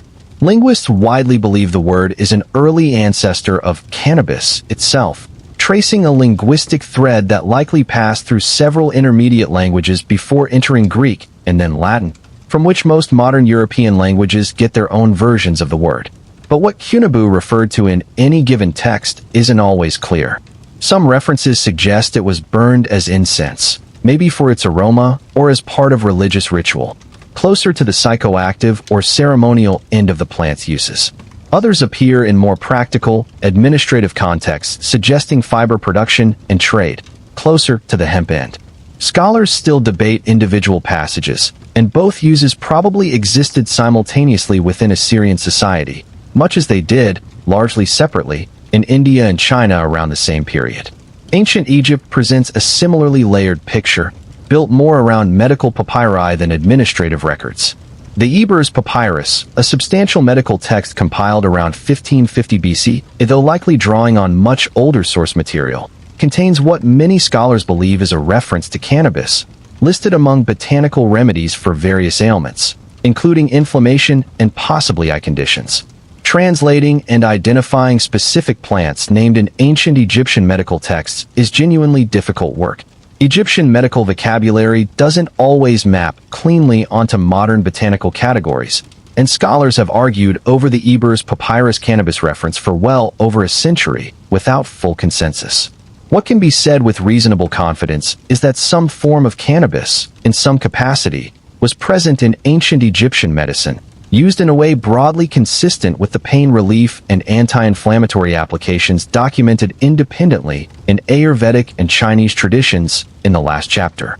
There's also intriguing, still debated physical evidence suggesting cannabis pollen was present in the burial wrappings of at least one prominent Egyptian mummy, though whether that indicates deliberate ritual or medical use, versus simple environmental contamination from cannabis growing near the burial site, remains an open question rather than settled fact. A useful reminder of how much of ancient plant history rests not on clean, unambiguous discoveries, but on careful, often contested interpretation of fragmentary evidence, weighed and reweighed as new analytical techniques come along. What emerges from all this is considerably more tangled than a simple, linear story of cannabis spreading outward from one point of discovery in a consistent form. We have a plant that was, quite literally, several different things to several different ancient civilizations at once, sometimes within the same society. A source of strong fiber for rope and cloth in one context, a component of religious incense in another, a medicinal remedy for pain and inflammation in a third, and, as established already, a substance burned specifically for its psychoactive smoke as part of funerary ritual among the nomadic peoples of the steppe. These uses weren't necessarily connected in the minds of the people practicing them. A farmer in Mesopotamia growing dense stands of fiber hemp for rope may have had little to no idea that, further north and east, nomadic mourners were selectively harvesting a very different expression of essentially the same species specifically to burn and inhale for its psychoactive effect. The plant's identity was, in a real sense, fractured across the ancient world, split by geography, cultivation practice, and cultural purpose into what must have felt, to the people living at the time, like genuinely separate resources rather than variations on a theme. This fracturing has real consequences for how historians approach the ancient written record. Whenever a scholar hits an ancient text mentioning cannabis, hemp, or any of the regional terms linguistics has traced back to related roots, real caution is needed before drawing conclusions about what kind of use is being described. Fiber for rope in a trade record? A medicinal preparation in a healer's list? Incense burned in a temple? Or, as in the steppe burial evidence, cannabis selected specifically for its psychoactive resin, burned in an enclosed space for its intoxicating effect? The word alone can't answer that. Only careful attention to context, and increasingly, direct chemical analysis of surviving residue where it exists, can begin to sort out which ancient reference means which thing. The linguistic thread connecting cunabu to the modern word cannabis is worth tracing a little further, because it's a rare, tangible link between the ancient Near East and the language we still use today. Historical linguists trace the path roughly like this. The Assyrian and broader Akkadian term cunabu, or close variants in other ancient Semitic languages of the region, appears to have passed into ancient Scythian and related Iranian languages, plausible given how close Mesopotamia sat to the broader Central Asian and Iranian world discussed earlier. From there, the term is generally believed to have entered Greek as cannabis, a word that shows up in Greek botanical and medical writing, including in the work of the physician Galen, centuries after Herodotus, who discusses cannabis's effects with the same clinical, descriptive interest bridging the Scythian ritual world and the more systematic Mediterranean medical tradition. From Greek, it passed into Latin as cannabis, and from Latin into the various European languages that carried it, largely unchanged at its root, into the modern scientific and popular vocabulary we still use. It's a genuinely remarkable thing to sit with. The word used in a conversation about this plant today likely traces an unbroken lineage backward through Latin, Greek, and Iranian languages, ultimately rooted in the language of ancient Mesopotamian scribes recording trade and ritual practices nearly 3,000 years ago. The Egyptian evidence benefits from being read alongside the broader context of Egyptian medical practice, which was itself sophisticated and highly organized, drawing on centuries of accumulated observation and considerable practical anatomical knowledge from the Egyptian practice of mummification. The Ebers Papyrus, our main source for the possible cannabis reference, runs over 100 pages of medical formulas covering an extraordinary range of conditions, from digestive complaints to skin ailments to what look like early attempts at addressing what we'd now call tumors or growths. Within this compilation, the passage generally tied to cannabis, called shemshemet in the original Egyptian, appears in a formula for inflammation, prepared as part of a broader remedy rather than administered on its own. The difficulty in confirming the identification comes partly from Egyptian botanical vocabulary, not distinguishing plant species with the precision modern taxonomy demands, and partly from the fact that the Ebers Papyrus, like most ancient medical texts, was compiled by scribes working from earlier sources they may have only partially understood themselves, copying forward formulas whose original ingredients had, in some cases, already grown uncertain by the time of compilation. Despite these real uncertainties, the broader pattern across Assyria and Egypt reinforces what the Indian and Chinese evidence already suggested. By the middle centuries of the first millennium BCE, cannabis in some form, fiber, medicine, incense, or intoxicant, had become a genuinely widespread presence across a huge swath of the ancient world, from the eastern Mediterranean through Mesopotamia, Persia, India, China, and the Central Asian steppe, connecting all of it together. Not a plant confined to a single culture slowly discovering it in one place. Already, by this relatively early point, a broadly shared botanical resource, understood and used differently by different peoples according to their own needs, technologies, and cultural frameworks, but recognizably present across an enormous range stretching thousands of miles from east to west. This tangled dual identity isn't a footnote to the larger story. It's the central complicating fact running underneath everything else here. As cannabis continues outward from these ancient centers, into Persia, the Arab world, and eventually across the entire breadth of the ancient and medieval world, this same fundamental split, hemp for practical fiber, cannabis selected for resin, persists and deepens. Entire economies came to depend on one version for centuries, building ships and empires on hemp rope and sailcloth, while staying almost entirely disconnected, in cultural memory and practical understanding, from the other version of the same species, quietly carrying its psychoactive resin along entirely different roads, toward entirely different destinies, in the hands of merchants, mystics, and physicians the fiber traders would likely never meet. Worth closing this chapter by naming plainly what the last 6 chapters have been building toward. By roughly the middle of the first millennium BCE, cannabis wasn't a single story unfolding in one place.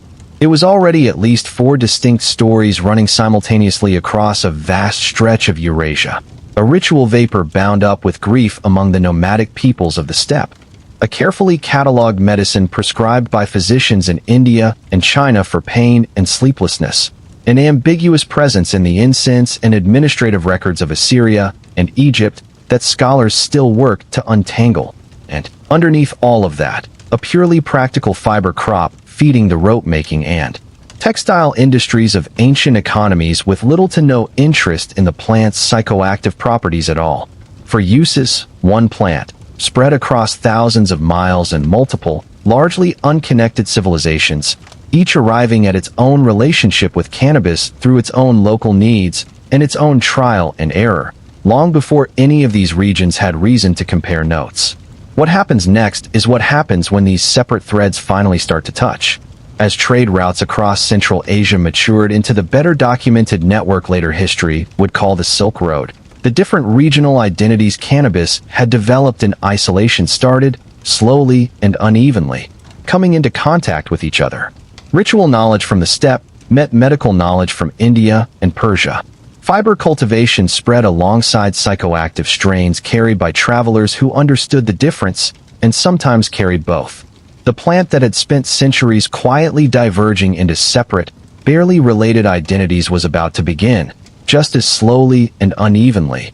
A long process of reconvergence, carried forward by merchants, mystics, and physicians moving along roads that connected empires most of their own ancestors had never known existed.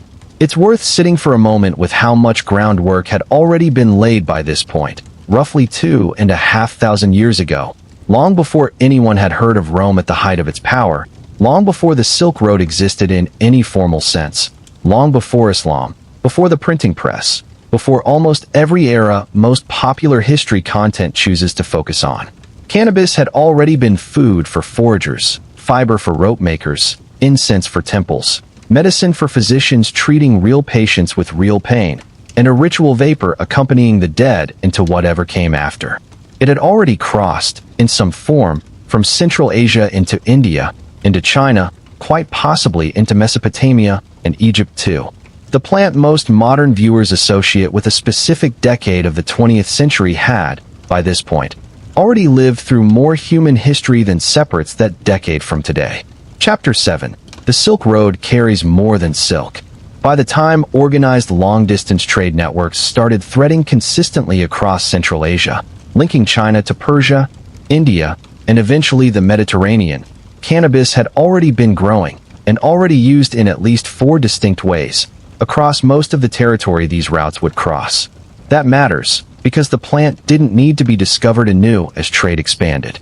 It was already there, waiting in the fields and gardens of every region the caravans passed through. What the growing trade networks actually did was connect knowledge that had developed in isolation, letting separate regional traditions of cannabis use start, slowly, to inform and reshape one another. Silk Road is itself a later invention, coined by a 19th century German geographer describing a network that had, by the time he named it, already existed in some form for well over 2,000 years. It was never a single road in any literal sense, a shifting web of caravan paths, mountain passes, oasis towns, and river crossings stretching from the Chinese heartland westward through the Darime Basin, where the Yanghai burials sat, through the Pamir passes, where Jirzankal sat, and onward into the trading cities of Persia and the broader Near East. Merchants rarely traveled the whole length themselves. Goods and knowledge moved in relays, passed from one regional trading network to the next, picking up local modifications and interpretations at every stage. Cannabis moved along these routes in more than one form at once, and tracking exactly which form moved where takes the same careful attention to context discussed in Chapter 6. Hemp fiber, rope, and cloth moved as bulk trade goods, valued for practical strength and durability, shipped in quantities substantial enough to leave traces in customs records and manifests from several ancient administrative centers along the route. Cannabis seeds moved both as a minor food commodity and, more significantly, as planting stock, carried deliberately by farmers and traders hoping to establish the crop in new regions, or introduce higher potency varieties where only lower potency wild or semi-domesticated cannabis had existed before. And knowledge itself moved, carried in the memories and practices of physicians, ritual specialists, and ordinary travelers who'd learned, somewhere along the way, particular methods of preparation or particular beliefs about the plant's properties, and carried that knowledge with them, consciously or not, into new territory. Persia sat in a particularly significant spot in this exchange, geographically between the Central Asian steppe, where the plant likely originated, and the older, more established medical and administrative traditions of Mesopotamia, and, further west, the Mediterranean. Persian sources from the ancient period reference cannabis under terms closely related to the same Iranian linguistic root that, per the last chapter, likely also fed into the Assyrian kunabu, and eventually the Greek and Latin words we still use. The Zoroastrian religious tradition, which dominated much of ancient Persian spiritual life, contains references in its sacred texts to a substance many scholars identify as bang, described in contexts suggesting both medicinal and, in some readings, visionary or ritual use, echoing themes found independently in the Indian Vedic material from Chapter 5. Whether this reflects direct transmission from India to Persia, the reverse, or simply parallel development from a shared, older Indo-Iranian route predating the split between these two branches of civilization, is a genuine subject of scholarly debate, complicated by how fragmentary and often much later compiled the surviving Zoroastrian textual tradition is. What's considerably clearer is that by the early centuries of the Common Era, cannabis preparations, including hashish, the concentrated resin form that would go on to play a huge role in later Islamic era history, were already known and used across a broad swath of Persia and neighboring regions. Where hashish specifically originated, meaning cannabis resin collected, pressed, and concentrated rather than simply smoked or eaten as raw flower, remains genuinely uncertain, with some scholars pointing toward Persian or Central Asian origins and others suggesting the technique may have developed independently in more than one place as an obvious refinement once the basic properties of the plant's resin were already understood. What matters here is that the technology, wherever it originated, was clearly circulating and developing as trade networks matured. A genuine technical innovation in concentrating, preserving, and transporting the plant's psychoactive properties, considerably more efficient than raw flower material, which degrades faster and takes up more volume relative to its potency.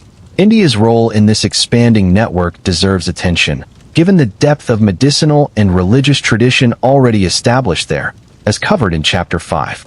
India sat at something of a crossroads itself, connected both to the overland Central Asian routes running north and west, and to the increasingly significant maritime trade routes running around the Arabian Peninsula toward the Persian Gulf and, eventually, the Red Sea and Egyptian networks connecting to the Mediterranean. That dual connectivity meant Indian cannabis knowledge, particularly the sophisticated Ayurvedic tradition, had multiple pathways for spreading outward, both overland through Persia and Central Asia, and by sea directly into the Arab world, and from there into the broader Mediterranean. Chinese knowledge and cultivation practice moved outward along these same networks too, though the direction and intensity of exchange varied depending on the era and the state of relations between the Chinese imperial court and the various Central Asian kingdoms and nomadic confederations controlling the intervening territory. Periods of stable, well-administered Chinese control over the western trade routes, during parts of the Han and later Tang dynasties, tended to line up with increased volume and reliability of long-distance trade generally, likely helping cannabis-related goods and knowledge move alongside the silk, spices, and other commodities the route is more famously associated with. Worth considering just how much cultural and botanical mixing this kind of sustained contact actually produced over the centuries, because the effect was cumulative, not sudden. A single caravan journey carrying hemp rope or cannabis seeds from one oasis town to the next might look small and unremarkable on its own. Multiply that kind of small-scale exchange across dozens of generations, hundreds of years, thousands of individual journeys, each one potentially introducing a slightly different regional variety, a slightly different preparation method, a slightly different belief about the plant's properties into a new location, and the cumulative effect becomes genuinely transformative. By the time the network reached its later, better documented periods, the plant's various regional identities, ritual vapor, medicine, fiber crop, incense, resin concentrate, had almost certainly started blending at the edges, no longer as cleanly separated as they likely were in the earlier centuries covered in the preceding chapters. This blending set the stage directly for what happened next, as cannabis, and particularly hashish, moved into the orbit of the emerging Islamic world starting in the 7th century CE. The Arab conquests that rapidly expanded Islamic political and cultural influence across Persia, much of Central Asia, and eventually India's northwestern frontier, brought an enormous, religiously and ethnically diverse territory under a single, evolving political and cultural umbrella. This new Islamic world inherited, more or less simultaneously, the accumulated cannabis knowledge of Persia, Central Asia, and to a considerable extent India as well, absorbing centuries of separately developed regional tradition into a single expanding cultural sphere, with its own religious framework, legal traditions, and intellectual institutions through which this inherited plant knowledge would now need to be understood, debated, and, in some cases, contested.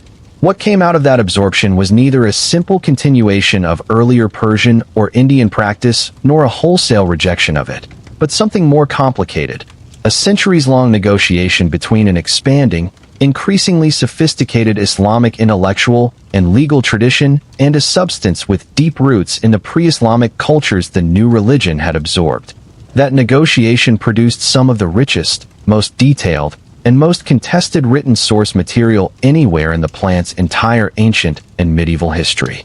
It's worth pausing on the sheer logistical scale of what made this kind of transmission possible, because trade at this level didn't happen by accident and required real infrastructure.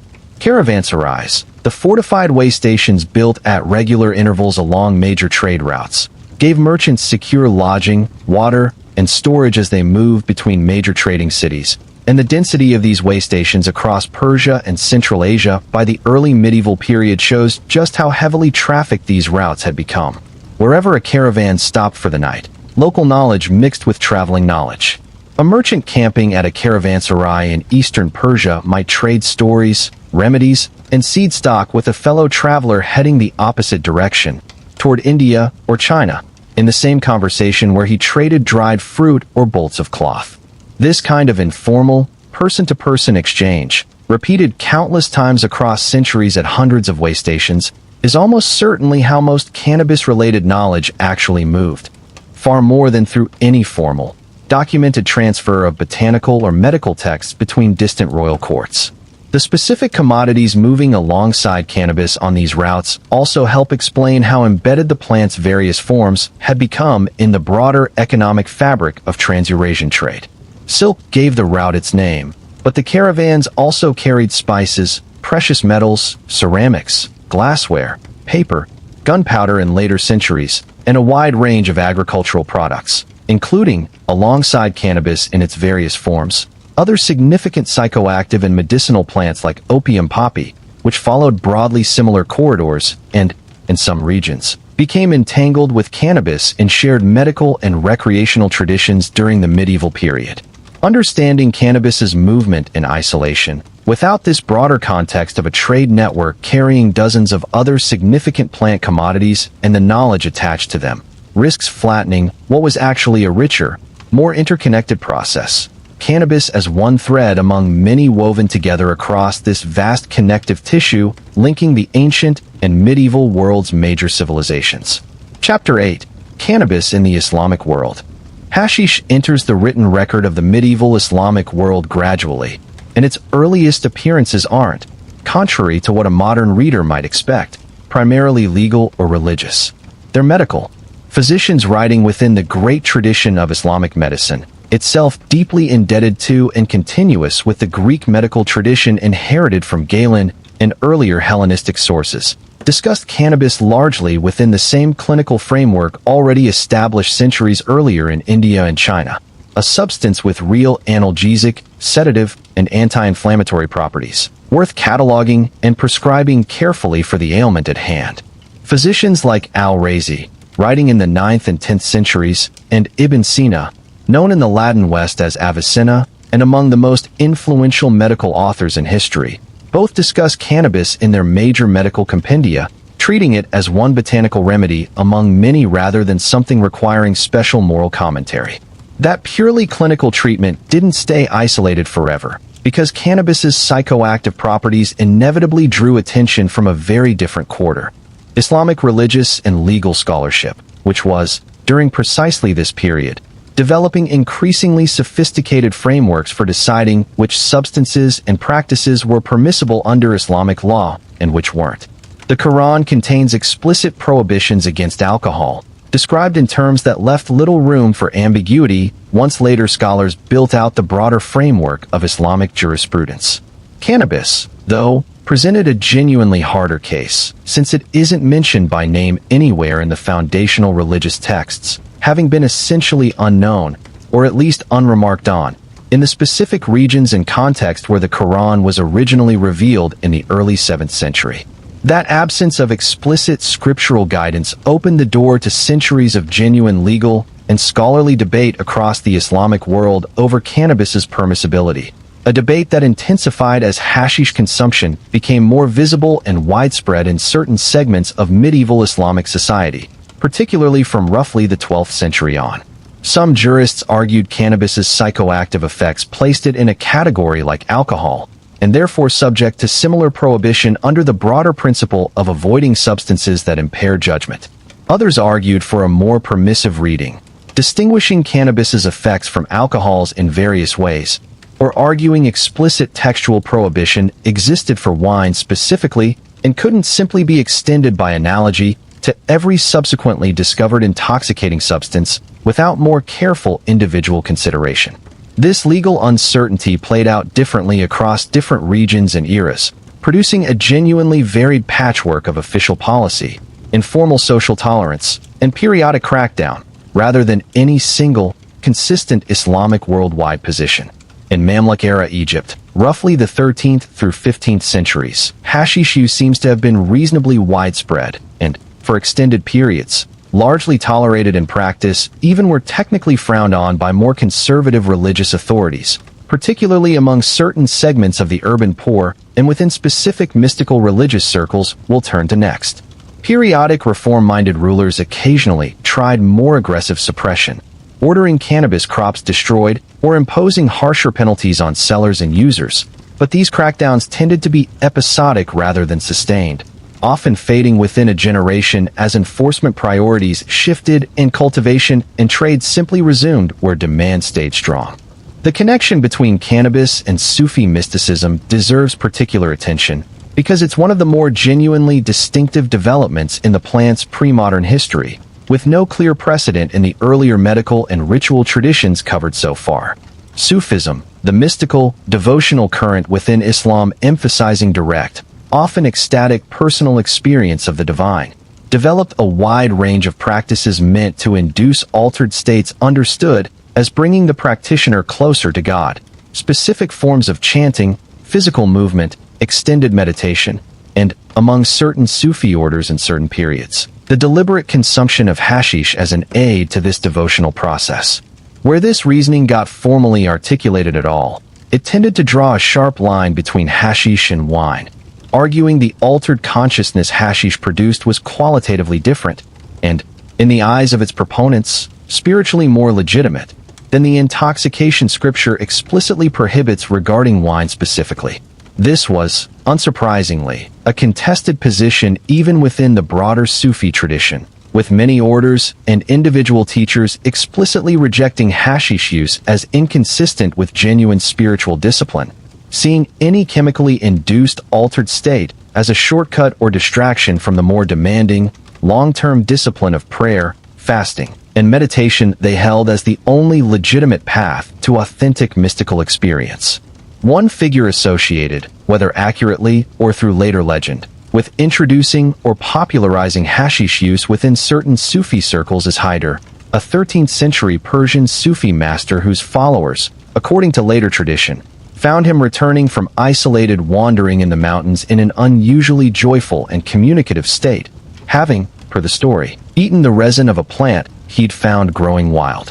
Whatever the precise historical accuracy of this origin story, which carries many of the hallmarks of the kind of foundational legend that tends to accumulate around influential religious figures after death, it reflects a genuine, well-documented broader association between certain strands of Sufi practice and cannabis consumption that persisted, in various forms and regions, across many subsequent centuries of Islamic history.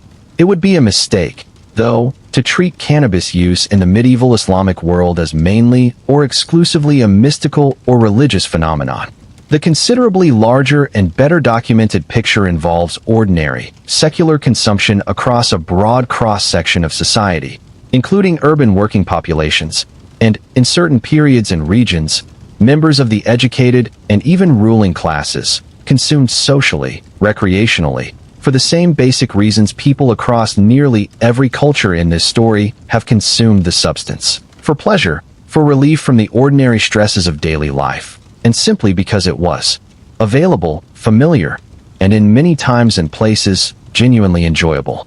Medieval Arabic literature contains a rich vein of writing specifically about hashish, ranging from serious legal and medical treatises to considerably more colorful poetic and satirical works celebrating, mocking, or simply describing the experience of consuming it. This body of literature, produced across several centuries by numerous authors working in different genres with very different attitudes toward the substance, gives historians an unusually rich, textured picture of how ordinary consumption, social attitude, and formal legal and religious debate coexisted, often uneasily, within the same broader medieval Islamic civilization. Hashish occupied a genuinely contested cultural space, simultaneously medicine, mystical aid, popular recreational substance, and object of ongoing legal and moral anxiety, not so different in its basic contours. Stepping back and looking at the pattern. From how many societies both before and since have wrestled with substances offering pleasure or altered perception alongside genuine questions about their broader social and spiritual costs.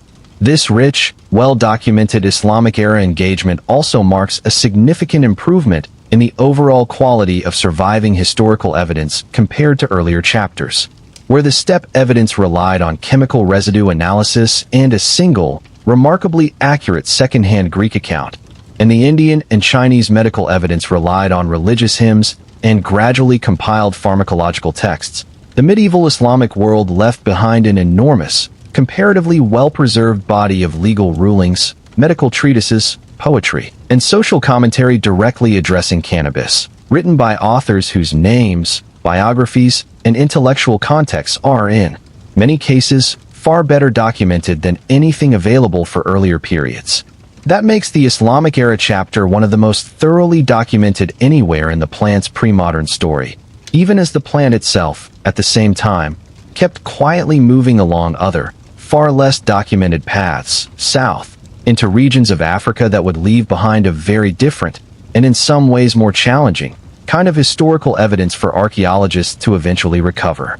One more dimension of the medieval Islamic engagement is worth addressing directly, because it complicates any tidy narrative and connects back to the medical thread running through this whole story. Islamic physicians of this period were working within one of the most sophisticated and internationally connected medical traditions anywhere in the pre-modern world, actively translating, preserving, and expanding on Greek, Persian, and Indian medical knowledge at a time when much of that classical Greek medical literature had been largely lost or forgotten in Western Europe. That meant cannabis's medicinal reputation, inherited from Galen and Dioscorides on one side and Persian and Indian sources on the other, got real, sustained clinical scrutiny from physicians working in institutions like the great hospitals of Baghdad, Cairo, and Damascus, staffed by practitioners trained in careful clinical observation and systematic pharmacological cataloging. Ibn al-Baytar, a 13th-century botanist and pharmacologist working mainly in Cairo and Damascus, compiled one of the most comprehensive botanical and pharmacological reference works of the medieval period, drawing on his own direct observation and an enormous range of earlier Greek, Persian, and Arabic sources. His treatment of cannabis reflects that same careful, empirically grounded approach, distinguishing between different preparations and effects with a specificity that wouldn't have been out of place in a considerably later era of medical writing. This medical rigor sat in genuine, sometimes uneasy tension with the recreational, mystical, and legally contested sides of cannabis use discussed throughout this chapter, and it would be wrong to picture medieval Islamic society as having resolved this tension into any single, coherent position. It didn't. What it produced instead was centuries of genuinely rich, multivocal engagement with a single plant, approached simultaneously as clinical remedy, spiritual aid, recreational pleasure, and object of serious legal anxiety, sometimes by the same individuals writing in different genres for different purposes. That multivocal complexity is one of the most historically valuable things about this chapter of the plant story, because it resists the flattened, single narrative treatment popular history so often imposes on unfamiliar subjects, and insists, through the sheer volume and diversity of surviving material, that cannabis's medieval Islamic story be understood in its full, genuinely contested texture. Chapter 9. Africa's long relationship with the plant. The African continent's relationship with cannabis is a genuinely different kind of challenge than anything we've run into so far, not because the evidence is weaker, but because it takes a different form. Much of sub-Saharan Africa, for most of the period this chapter covers, didn't rely on the kind of extensive written record-keeping that's provided so much of the source material for the preceding chapters on India, China, and the medieval Islamic world. So the primary evidence for cannabis's arrival and spread across the continent comes overwhelmingly from archaeology, and specifically from one particular class of artifact that survives well in the archaeological record and turns out to be unusually good at revealing what it was used for: the smoking pipe. Clay smoking pipes recovered from sites across a wide swath of sub-Saharan Africa, particularly the Congo Basin, southern Africa, and parts of East Africa, have given researchers a genuinely valuable, if imperfect, timeline for tracking the spread of smoking practices, including cannabis smoking specifically, across the continent well before any European written account existed to document it directly. Residue analysis on these pipes, using the same basic chemical techniques from Chapter 3 on the Jirzankal braziers, has in a number of cases confirmed cannabis-specific compounds, letting archaeologists tell pipes used for cannabis apart from pipes used for tobacco or other locally available materials, and date this cannabis-specific use with reasonable confidence based on the stratigraphic context individual pipes were recovered from.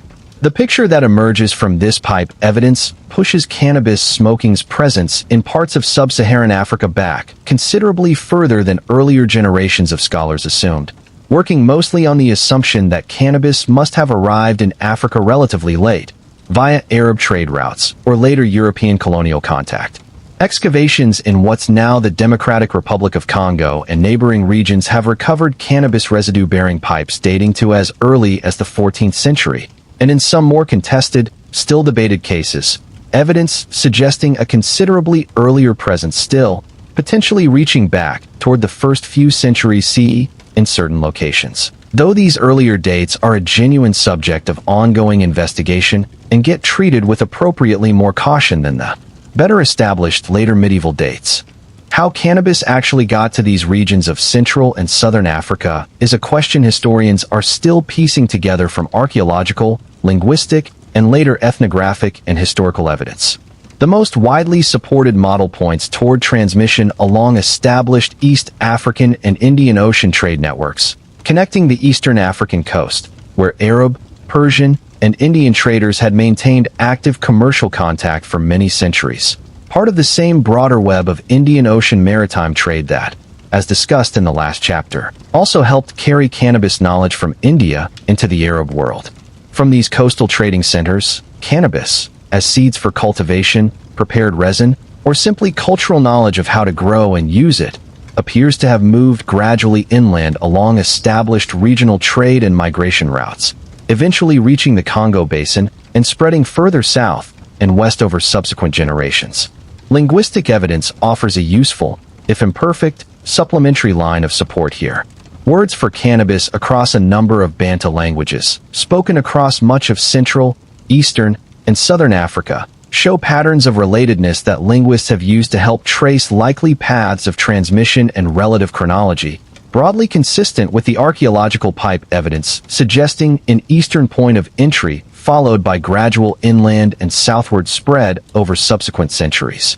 This kind of linguistic reconstruction is admittedly an imprecise tool on its own, subject to the same uncertainties that affect historical linguistics generally, but combined with the physical pipe evidence it strengthens the overall case for this eastern entry, inland spread model considerably more than either line of evidence could support alone. Once established in a given region, cannabis seems to have been folded into local cultures fast, and in a number of documented cases with considerable social and even political weight, taking on roles that went well past simple recreational consumption. Among a number of southern and central African societies, cannabis smoking became part of specific social and ceremonial contexts, including, in some documented cases, formal welcoming or diplomatic rituals between different communities or political entities, a role that speaks to the plant having achieved a level of recognized social significance well beyond casual, unremarkable everyday use. Some early European travelers and later colonial-era ethnographers, whose accounts, it has to be said, need real critical caution given the frequently distorting biases and limited understanding these outside observers brought to describing African societies, nonetheless documented specific communal smoking practices involving elaborate, sometimes very large shared pipes, used in gatherings that carried genuine social and sometimes political weight within the communities practicing them. The specific pipe technology developed across various African regions is worth its own attention because it reflects real local innovation rather than simple, unmodified adoption of whatever pipe designs may have originally arrived via the Eastern trade contacts. African cannabis pipes recovered archaeologically show significant regional variation in size, material, and design, from relatively simple, small individual clay pipes to elaborate, large communal water pipes built with gourds, animal horns, or specially shaped ceramic vessels designed to cool and filter smoke through water before inhalation.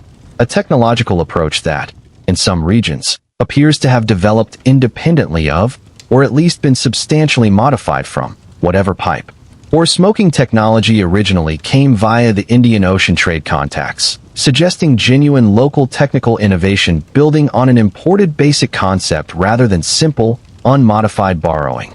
This pattern, of an imported plant and an imported basic concept of use being rapidly absorbed, adapted, and folded into locally specific social, ceremonial, and technological frameworks, echoes a theme running through this entire story, from the Scythian steppe through Ayurvedic India through the medieval Islamic world.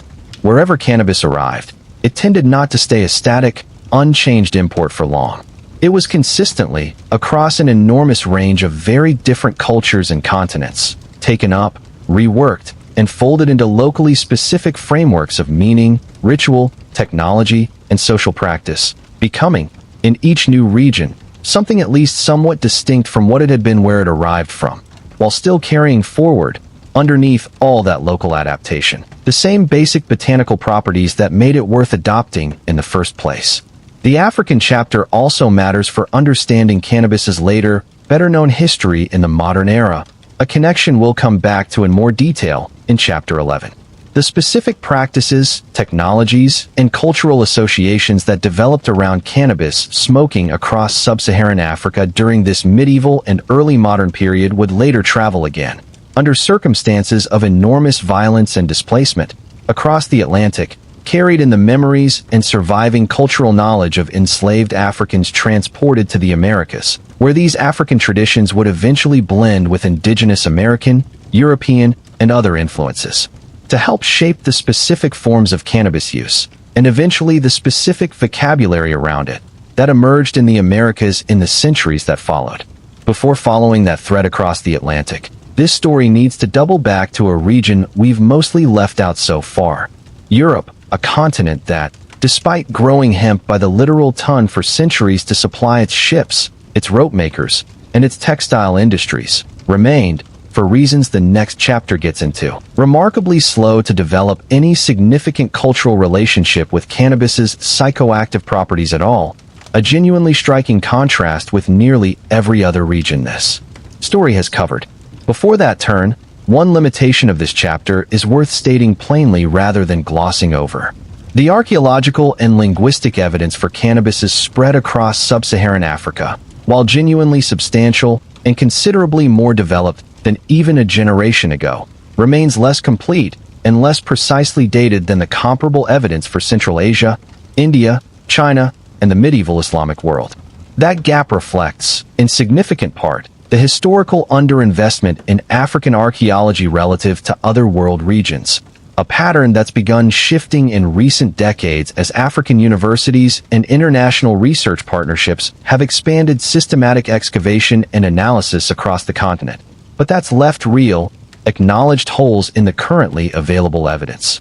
Future excavation and residue analysis, applied more systematically across a wider range of African sites, will very likely refine, and quite possibly push back further, the timeline sketched out here, much the way new analytical techniques transformed understanding of the Central Asian evidence earlier in this story.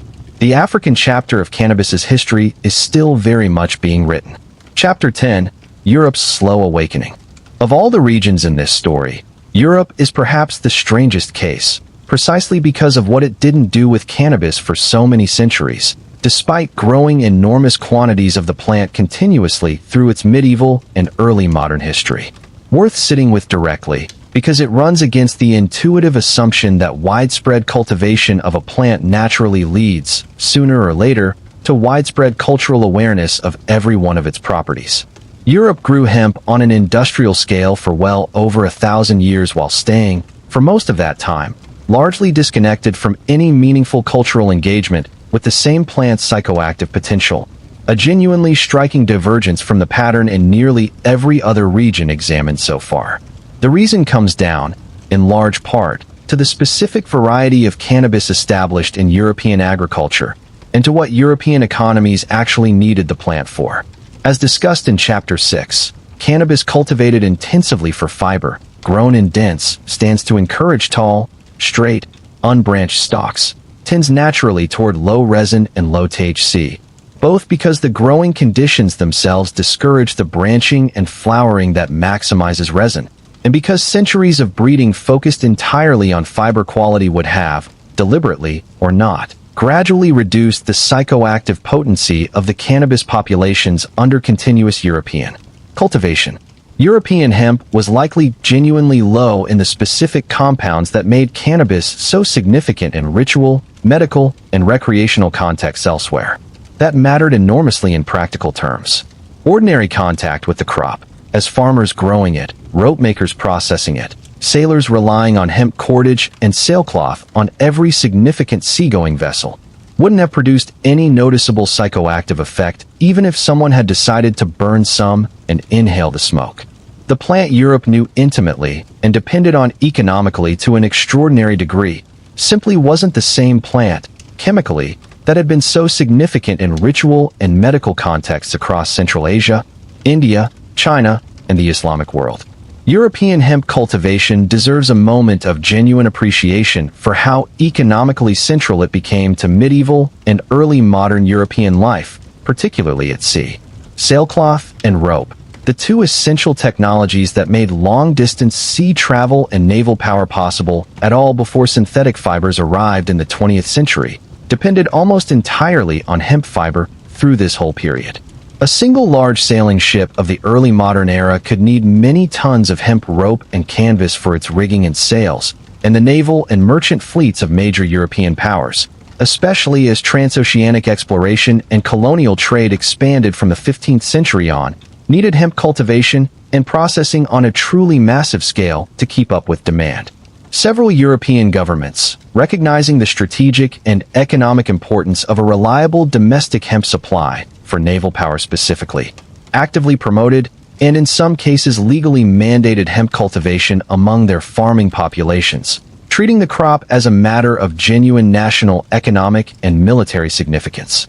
Against this backdrop of massive, economically central, but psychoactively inert hemp cultivation, evidence of any significant European engagement with cannabis's intoxicating properties during the medieval period is genuinely sparse. Not entirely absent, scattered references exist in various medieval European medical texts, generally drawing directly on earlier Greek and Roman medical authorities like Galen and Dioscorides, whose own writings, touched on in Chapter 8, did discuss cannabis's medicinal properties in terms broadly consistent with what we've already seen in Indian, Chinese, and Islamic medical traditions. These references, though, tended to be brief, second-hand, and derivative, more a matter of European scholars faithfully copying earlier classical authorities within an established, conservative medical tradition than evidence of any widespread, independent European engagement with the plant's psychoactive potential during this period. Some scattered evidence, particularly from the later medieval and early modern periods, suggests occasional, limited awareness among European travelers, physicians, and scholars of cannabis's intoxicating use elsewhere in the world, generally framed, in the surviving accounts, as an exotic curiosity observed among foreign peoples rather than a practice these observers adopted or recommended for domestic use. Travelers to the Ottoman Empire, Persia, and various parts of the broader Islamic world during the 16th and 17th centuries occasionally recorded observations of hashish consumption they witnessed, generally with a mix of curiosity and a fairly pronounced moral disapproval consistent with broader European attitudes of the period toward what they saw as foreign vices, an attitude that would, in various forms, keep shaping European and later American cultural and legal attitudes toward cannabis for centuries. It was really only with the expansion of European colonial contact, and somewhat later, more systematic scientific and medical inquiry beginning in earnest in the 18th and particularly 19th centuries, that significant European engagement with cannabis's psychoactive properties began developing in any substantial way. Napoleon's Egyptian campaign at the very end of the 18th century is frequently cited as one significant point of increased direct European exposure to hashish, with French soldiers, and notably the scholars and scientists who accompanied the expedition as part of Napoleon's broader effort to catalog and study Egyptian society and culture, encountering hashish used directly and, in a number of documented cases, adopting it themselves during and after their time in Egypt, bringing both the practice and considerable subsequent curiosity about it back to France. This growing 19th century European engagement eventually produced a genuinely significant body of clinical and literary material, as European physicians started conducting more systematic investigation into cannabis's pharmacological properties, and as European writers and intellectuals, particularly in France, developed their own distinct literary and social relationship with hashish consumption, most famously through the Club de Hachishins, a loosely organized Parisian social circle, active during the 1840s that included a number of significant French literary figures who met periodically to consume hashish together and, in several cases, wrote extensively and vividly about the resulting experiences.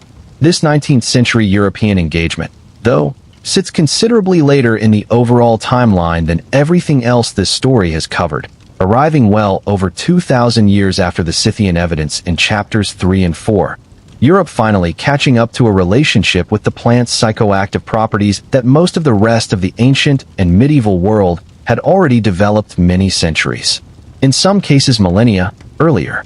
This lag carries an implication worth stating plainly, because it directly contradicts a common, if largely unexamined, assumption in a lot of popular Western historical memory, that European historical experience can stand in for global historical experience generally, such that if a European society was or wasn't doing something at a given point, that absence or presence can be reasonably extended to describe the state of the wider world at that same moment.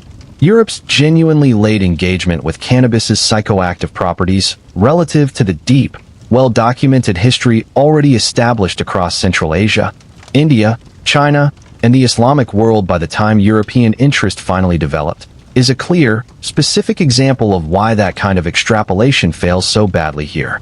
Cannabis's story was never primarily a European story for most of its long history.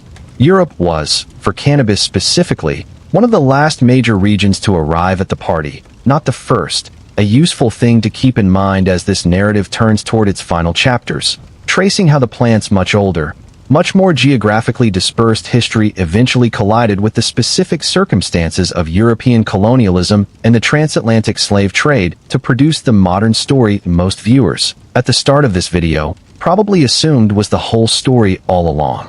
Worth adding one more layer of nuance before leaving Europe behind, because the picture painted so far, of near total European psychoactive ignorance regarding cannabis before the 19th century, while broadly accurate, isn't quite absolute. Isolated pockets of the European periphery, particularly regions with more direct, sustained contact with the Islamic world, show scattered evidence of earlier, more localized awareness.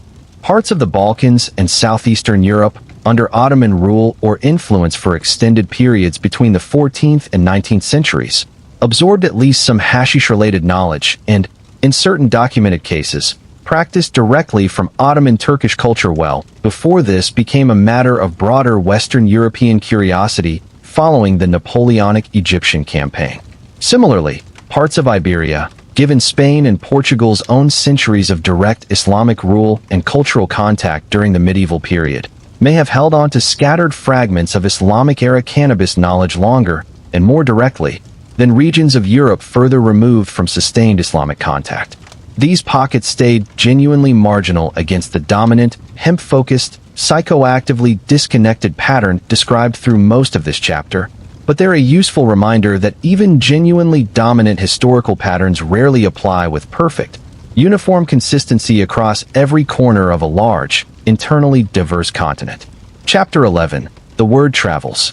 The word most associated with cannabis in the modern Americas, marijuana, along with the specific practice of smoking dried cannabis flower for pleasure that the word has come to represent in popular consciousness, didn't arrive in the Western Hemisphere through any single, simple channel. It came through a genuine convergence of at least 3 distinct historical streams, each carrying its own piece of the plant's much older global history, streams that met, mixed, and gradually merged across the colonial and early modern history of the Americas into something that, while drawing on genuinely ancient roots, was also, in its specific final form, something new. The first, and in many ways most significant, of these streams comes directly out of the African chapter in Chapter 9. The transatlantic slave trade, one of the largest forced migrations in human history, transported millions of enslaved Africans across the Atlantic between the 16th and 19th centuries, and among the cultural knowledge that survived this brutal displacement, however fragmentarily and under enormous violence and suppression, was familiarity with cannabis cultivation and smoking, drawn from the well-established traditions documented in the previous chapter as existing across significant portions of Central and Southern Africa for centuries before European colonial contact.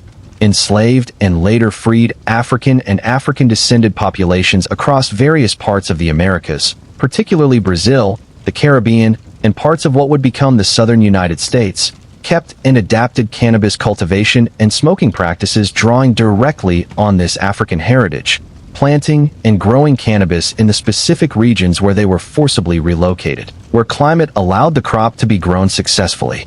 The specific linguistic evidence connecting African cannabis terminology to later American usage is genuinely notable. A number of scholars researching the etymology of cannabis-related terms in Brazilian Portuguese and various Caribbean Creole languages have traced specific words directly back to Bantu language roots, consistent with the documented African origins of significant portions of the enslaved populations forcibly transported to these regions. This linguistic thread offers a direct, traceable connection between the African cannabis knowledge documented archaeologically in Chapter 9 and the specific cannabis culture that developed in various parts of the Americas during the colonial and early independence periods. A connection considerably more concrete and better evidenced than some of the more speculative linguistic and cultural threads discussed in earlier chapters. The second significant stream feeding into the eventual American cannabis story runs through Mexico, where cannabis, likely introduced initially by Spanish colonial authorities primarily for its fiber properties, echoing the same hemp-focused agricultural priorities discussed regarding Europe in the previous chapter, gradually developed its own distinct regional culture of psychoactive use over the colonial and early independence periods. The word marijuana itself, whose precise etymological origin remains a subject of genuine ongoing scholarly debate, proposed roots range from Mexican-Spanish folk combinations of common personal names to possible connections with indigenous Mexican languages to still other proposed origins, became firmly established in Mexican Spanish by the 19th century as the standard popular term for cannabis, and specifically for cannabis smoked for its psychoactive effect, distinguishing it in everyday Mexican usage from the more formal, fiber-associated term cánamo, derived directly from the same ancient linguistic root discussed in Chapter 6, connecting back through Latin cannabis to Greek and ultimately to the ancient Cunabu of Mesopotamia.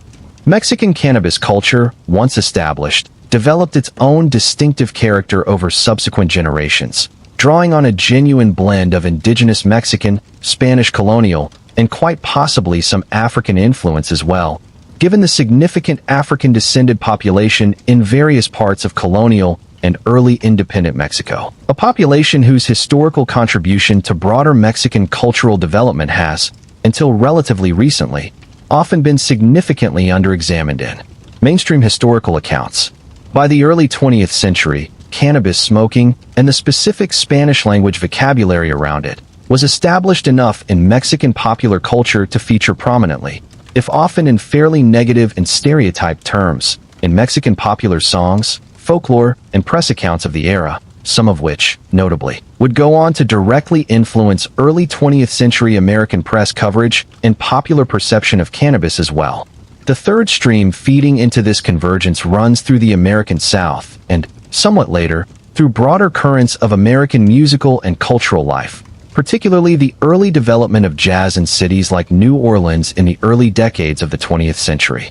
Cannabis smoking, drawing on the combined African and Caribbean cultural threads already established in earlier decades and centuries, became genuinely significant within certain segments of early jazz culture specifically, with a number of prominent early jazz musicians documented as regular cannabis users who, in some cases, wrote and recorded songs directly referencing the practice, contributing meaningfully to broader American popular cultural awareness of cannabis smoking during the 1920s and 1930s, a period that, not coincidentally, is also when significant American legal and political attention toward cannabis prohibition began developing in earnest, driven by a complicated mix of genuine, if often poorly informed, public health concern and, as a considerable body of subsequent historical scholarship has documented in detail, more explicitly racialized political and social anxiety, specifically targeting Mexican immigrant and African American communities most closely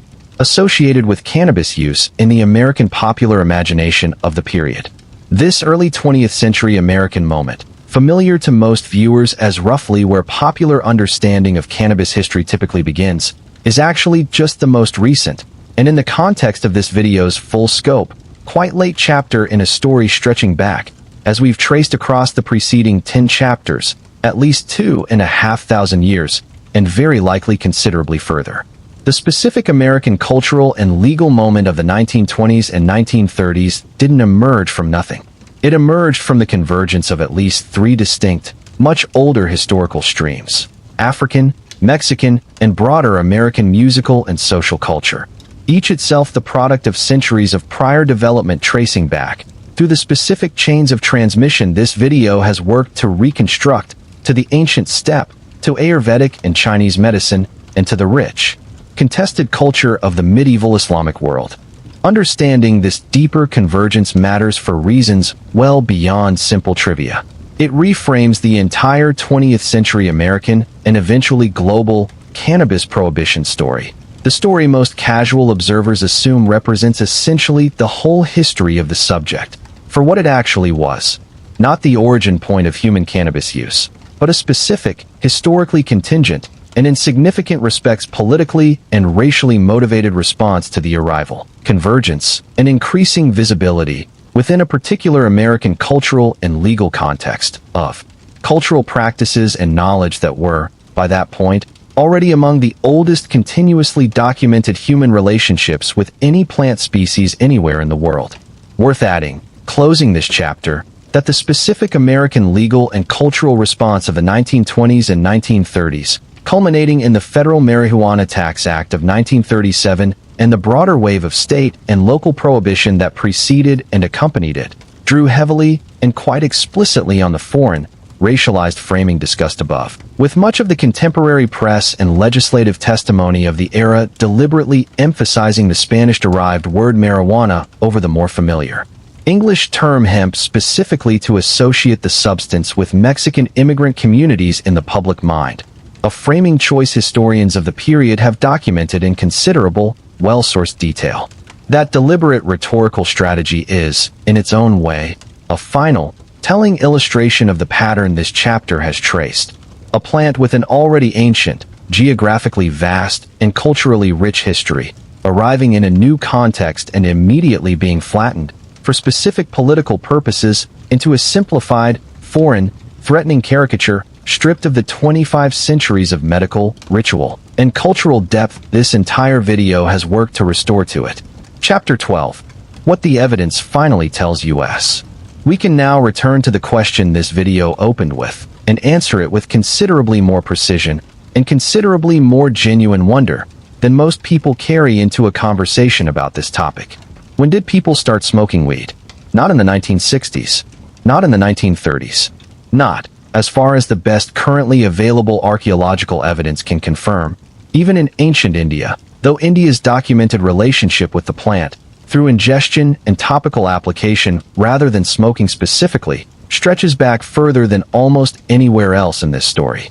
The earliest confirmed evidence of humans deliberately burning cannabis and inhaling the smoke for its psychoactive effect comes from the high, cold corridors of Central Asia, from wooden braziers sealed inside tombs in the Pamir Mountains and preserved plant material buried alongside a likely ritual specialist near Turpan, dating to somewhere around 2,500 years ago, and quite possibly earlier still, informs the archaeological record simply hasn't, or may never, reveal to us with full certainty.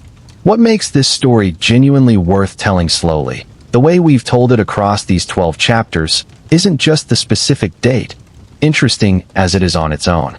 It's the sheer, sprawling breadth of what actually happened across the 2.5 millennia and more that followed that earliest confirmed moment on the steppe. This was never a single, linear story of one practice spreading outward from one point of origin in some tidy fashion.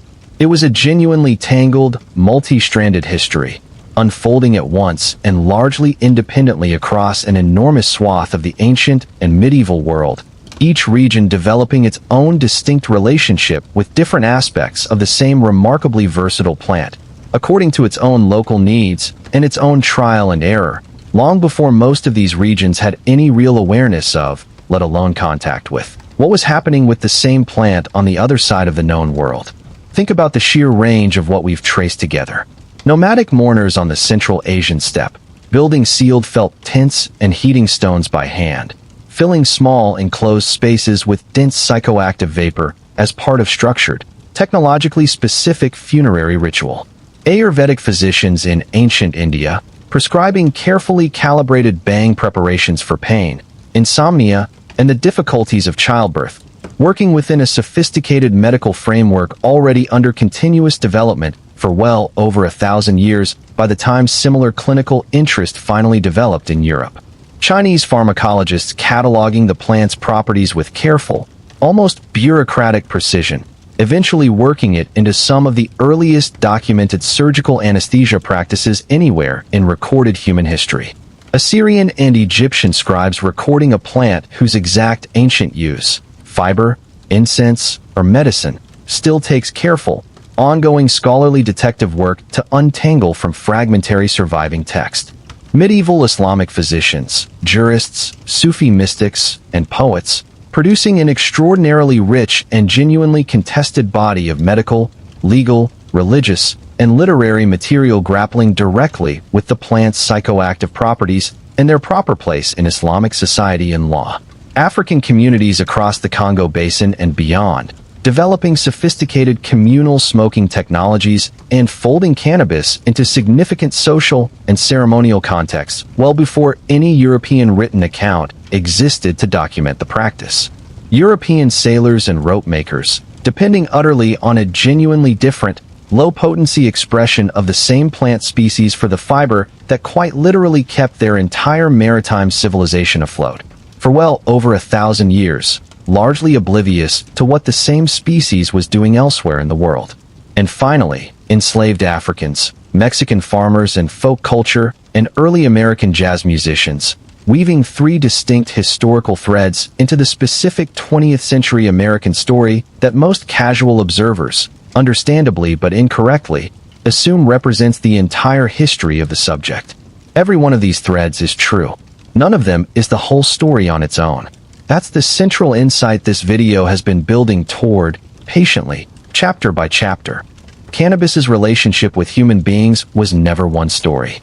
It was always many, unfolding across different continents, centuries, and cultural frameworks, developing largely independently for most of the enormous span of time this video has covered, before finally, gradually, beginning to converge, through trade, conquest, migration, and eventually the specific, historically contingent, and often deeply unjust circumstances of colonialism and forced displacement, into something recognizable as the modern global cannabis story most people today think they already know. There's something genuinely worth sitting with in the fact that a wooden brazier, sitting quietly in a museum storage room for the better part of a century, cataloged and largely ignored as an unremarkable incense burner, could turn out to hold, locked inside its charred residue. The earliest confirmed physical evidence of a practice that's since touched nearly every major civilization on Earth. It's a genuine reminder of how much of the human past remains quietly waiting. Not lost, exactly, just unexamined, sitting in storage rooms and excavation archives around the world, waiting for the right question and the right tool to finally let it speak. What you've heard tonight is the best current understanding, built from real chemistry, real archaeology, and real textual scholarship. It's very likely not the final word. Somewhere, quite possibly in a museum drawer not unlike the one that held the Jirzankal braziers before 2019, another piece of this very old story may already be sitting, waiting for someone to finally ask it the right question. If this journey through 25 centuries of smoke, ritual, medicine, and quiet human curiosity helped you see this plant, and the people who first encountered it, a little differently, let it settle for a while. There's no need to rush off anywhere else tonight. If you found this kind of slow, evidence-built history worth your time, stay a little longer with the sleepy archive, and let the rest of the past, told slowly, carry you the rest of the way towards sleep.